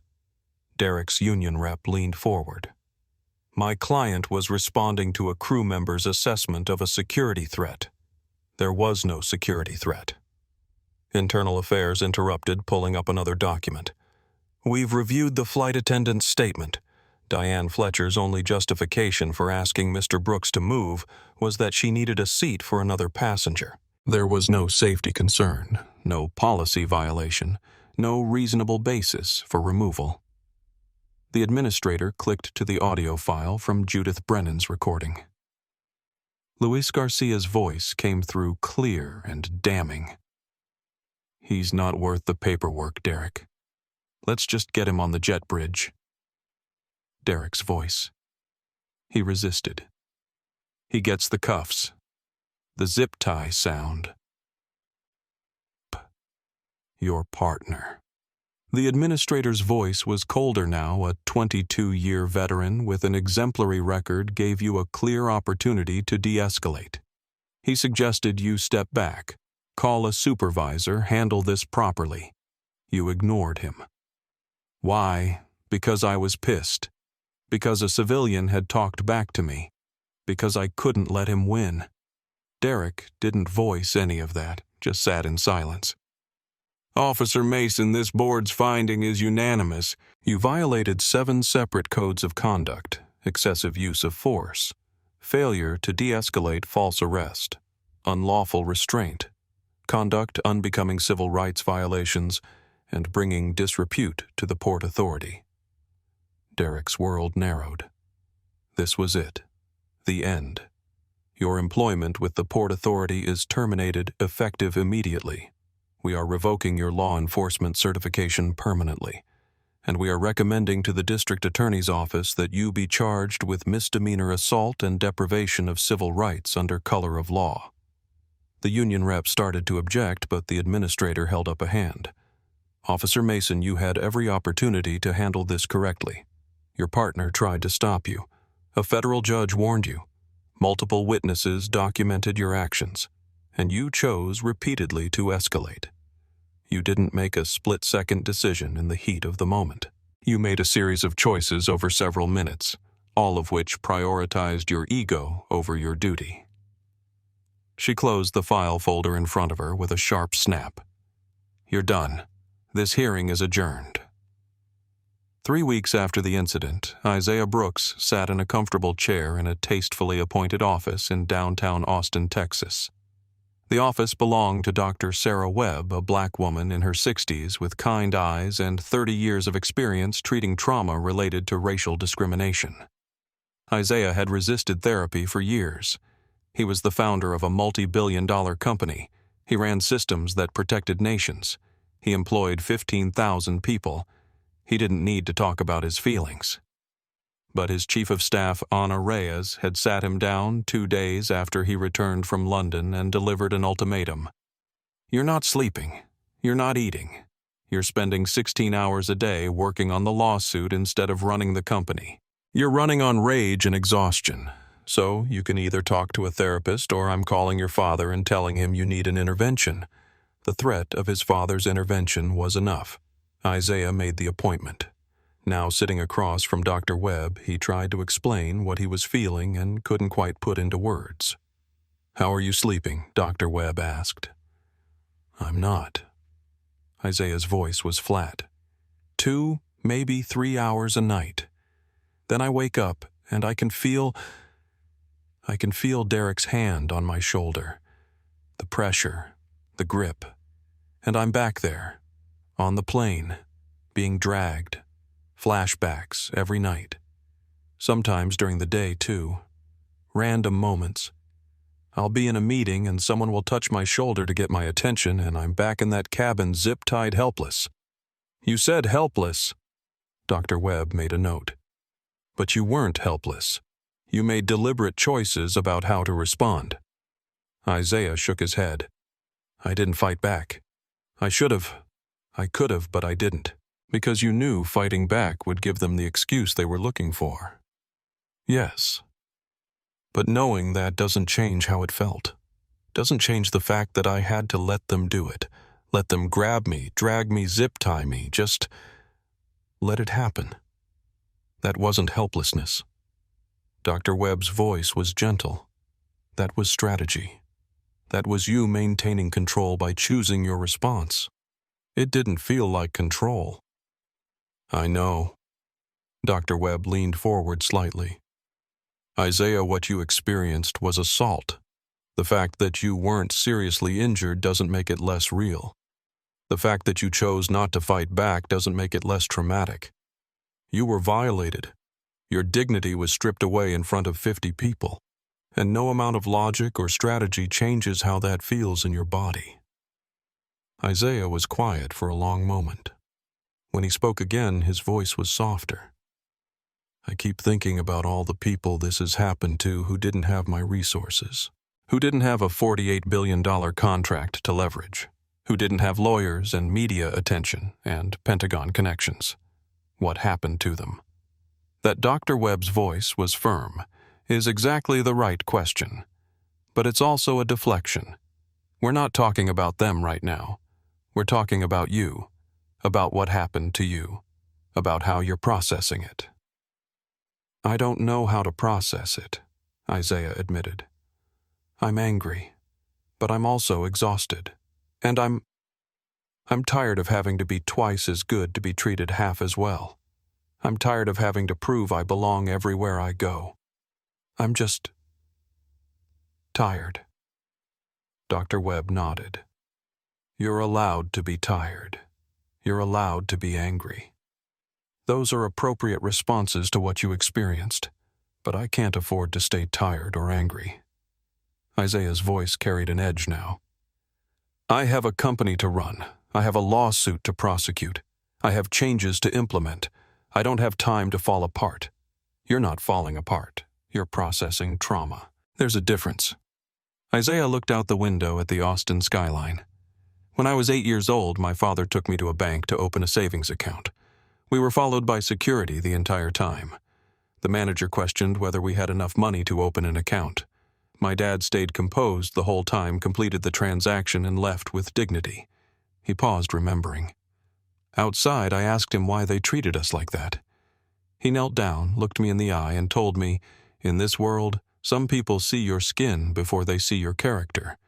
Your job isn't to change their eyes. It's to build something they can't ignore.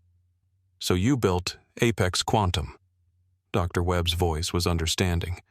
So I built something they couldn't ignore. Got contracts with the Pentagon. Became indispensable. Thought that if I was important enough, valuable enough, successful enough, people would see me. But they didn't. No. They saw a black man in a hoodie who didn't belong. $48 billion worth of contracts, and Diane Fletcher took one look at me and decided I was a problem. That must hurt. Isaiah felt something crack in his chest. It does. It hurts that I did everything right, and it still wasn't enough. It hurts that my father's advice, build something they can't ignore, only matters if they bother to look. And it hurts that this happens every day to people who don't have the power to fight back. So what are you going to do about it? Dr. Webb asked. Isaiah looked at her. Build something better. Better than what? Better than a world where people like Diane Fletcher can make judgments based on clothes.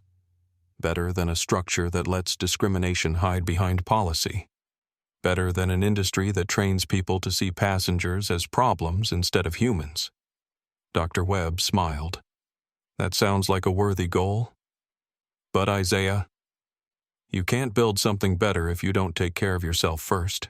Rage is a powerful motivator, but it burns out fast. You need to process what happened, not just weaponize it. How do I process it? By acknowledging that what happened to you was traumatic. By giving yourself permission to feel the anger, the violation, the hurt.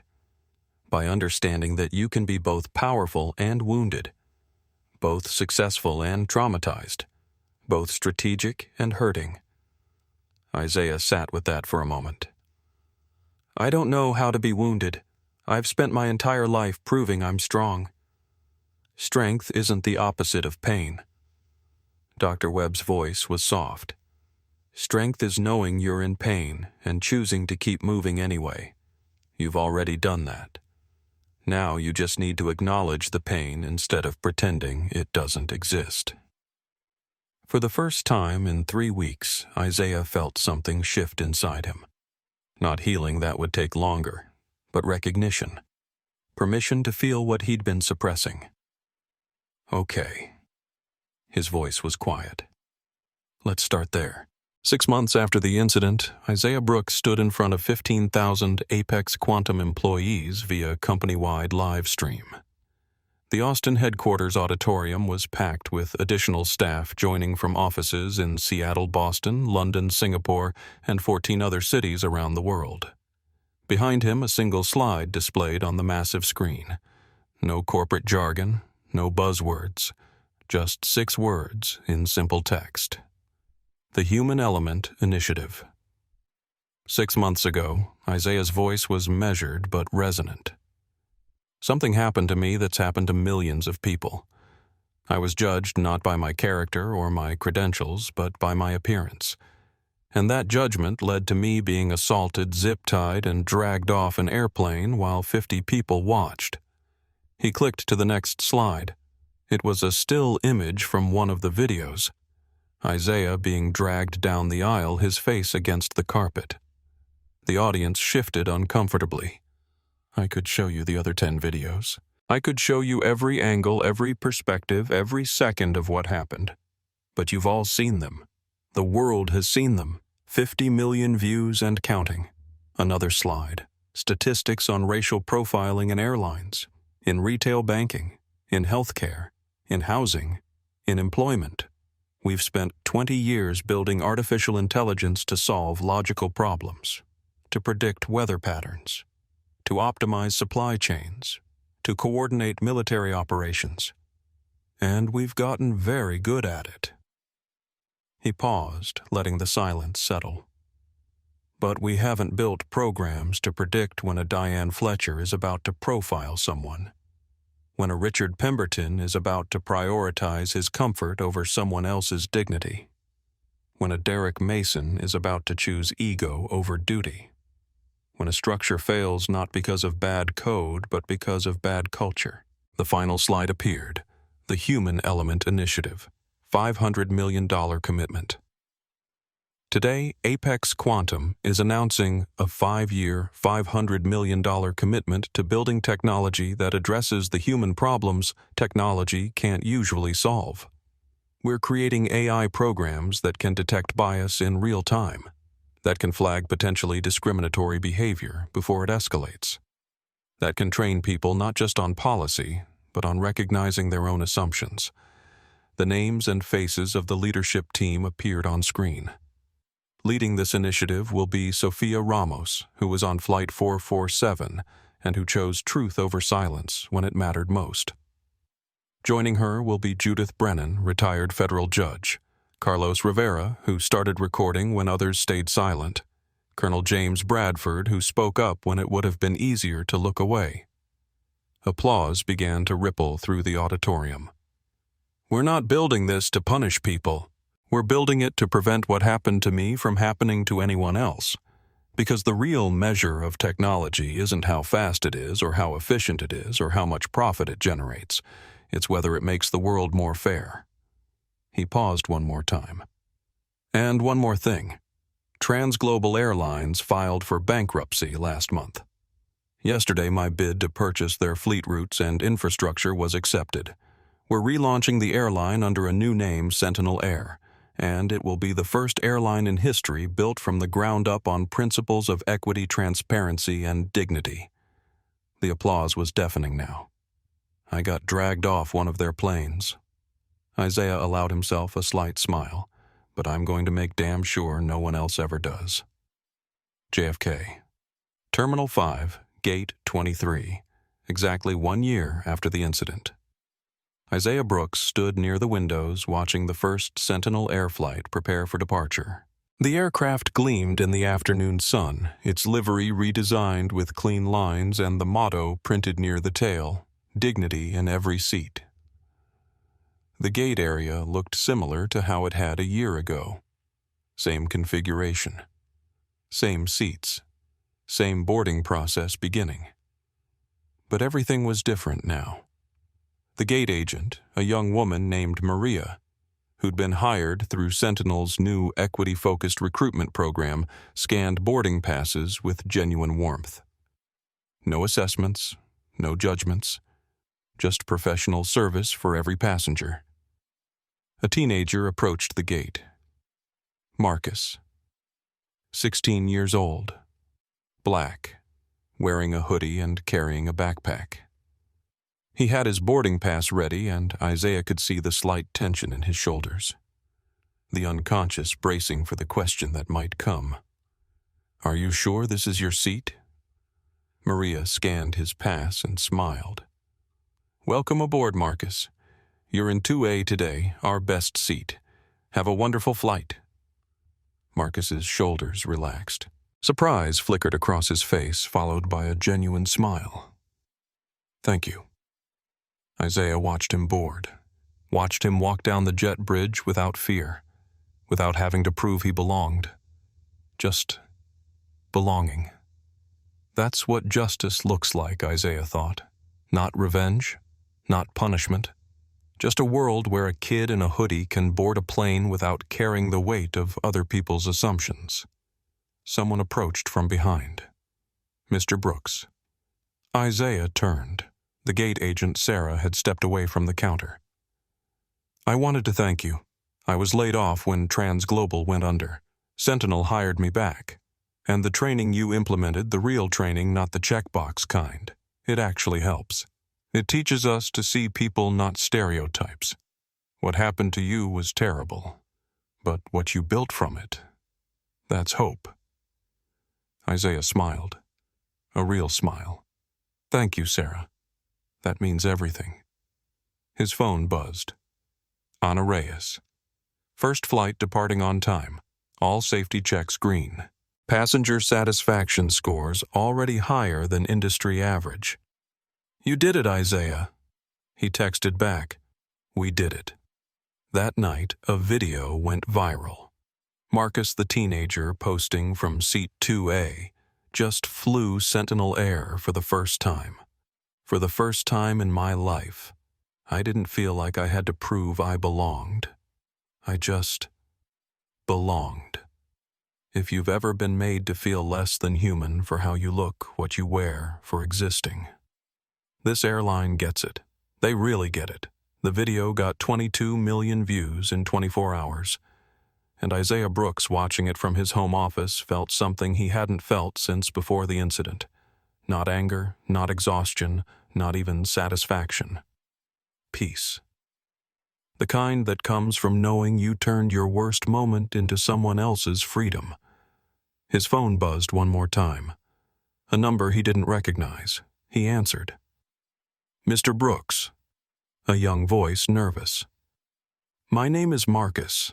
I'm the kid from the video, the one in seat 2A. I wanted to say thank you for what you built, for making it so I could fly without being scared." Isaiah closed his eyes. 22 million views, $52 billion lost, 11 videos, 1 year of fighting, all of it worth it for this one call. "You don't have to thank me, Marcus." Isaiah's voice was warm. "You just have to keep flying, keep taking up space, keep belonging. I will." Marcus's promise carried weight. They hung up. Isaiah looked out his office window at the Austin skyline. Somewhere out there, planes were taking off. Kids in hoodies boarding without fear. Gate agents trained to see people, not stereotypes. The world was still broken in 1,000 ways. But in this one small corner, in this one industry, it was a little more fair. That wasn't everything. But it was something. And sometimes something is enough. Diane Fletcher never worked in aviation again. She took a job at a call center in Pennsylvania, filed for bankruptcy to settle the civil judgment against her, and quietly moved to a town where no one recognized her face from the videos. Her settlement paid Isaiah's legal fees but awarded him no monetary damages exactly as he'd requested. He'd wanted acknowledgement of wrongdoing, not wealth. He got both. She lost everything else. Richard Pemberton lost his pharmaceutical career and now works in his brother-in-law's insurance office in suburban New Jersey for a quarter of his former salary. His daughter Emma changed schools twice to escape the bullying that followed her after the videos went viral. His wife Lisa filed for divorce 8 months after the incident. Richard speaks at occasional corporate ethics seminars about entitlement and consequences, a penance he imposed on himself. He still can't watch the videos without feeling sick. Officer Derek Mason served 90 days in county jail for misdemeanor assault and lost his law enforcement certification permanently. He works mall security. Now the irony is lost on no one, and lives with the knowledge that 8 seconds of bad judgment destroyed a career he'd spent 3 years building. His partner, Luis Garcia, stayed with Port Authority, was promoted to senior officer, and now teaches de-escalation training nationwide, using that day as a case study in what happens when ego overrides duty. Sofia Ramos became the youngest director of a major corporate ethics division at 25. She speaks at conferences about the cost of silence and the courage required to tell truth to power. Carlos Rivera left his marketing job to run a non-profit teaching bystander intervention funded partially by Isaiah's foundation. The non-profit has trained 43,000 people so far. Judith Brennan came out of retirement to chair Sentinel Air's Passenger Rights Board, ensuring every complaint is heard and investigated without bias or bureaucracy. Colonel Bradford worked with the Pentagon to implement bias detection protocols across all military contractor interactions, making Project Sentinel about more than just logistics. Within 2 years, 7 major airlines adopted Sentinel's human element protocols. Within 5 years, it became industry standard. Complaints of racial profiling in air travel dropped 73% nationwide. But the real measure of success came in thousands of messages Isaiah received from passengers who flew without fear. For the first time, people who looked at a first-class seat and felt they belonged, not because they had to prove anything, but because the structure finally saw them as human. That's not revenge. That's revolution. And it started with one man who refused to move from seat 2A. If this story moved you, if it made you think, if it reminded you that one person's courage can change an entire industry, then please do 3 things for me. First, hit that like button. It helps this story reach more people who need to hear it. Second, subscribe to this channel and turn on notifications. We share stories like this every week, stories about ordinary people who stood up for what's right when it would have been easier to stay silent. Stories that prove justice isn't just about punishment, it's about transformation. And third, the most important one, share this video. Share it with someone who needs to hear that their dignity matters. Share it with someone who's ever felt like they didn't belong. Share it with someone who has the power to make change but hasn't found the courage yet. Because Isaiah's story isn't just about him. It's about every person who's been judged by their appearance instead of their character. It's about every Sophia who stayed silent and regretted it. It's about every Carlos who found the courage to speak up. And it's about every Marcus who just wants to fly without fear. The comments section is open. Tell me your story. Have you ever witnessed discrimination? Have you spoken up? Have you stayed silent and wished you hadn't? Let's talk about it, because change doesn't happen in silence. It happens when we share our truths, when we hold each other accountable, and when we refuse to accept that this is just the way things are. Remember Isaiah's words. I don't need my title to deserve basic human dignity. No one does. That's not just a line from a story. That's a principle worth fighting for. Thank you for watching. Thank you for caring. And thank you for being the kind of person who believes the world can be better. See you in the next story.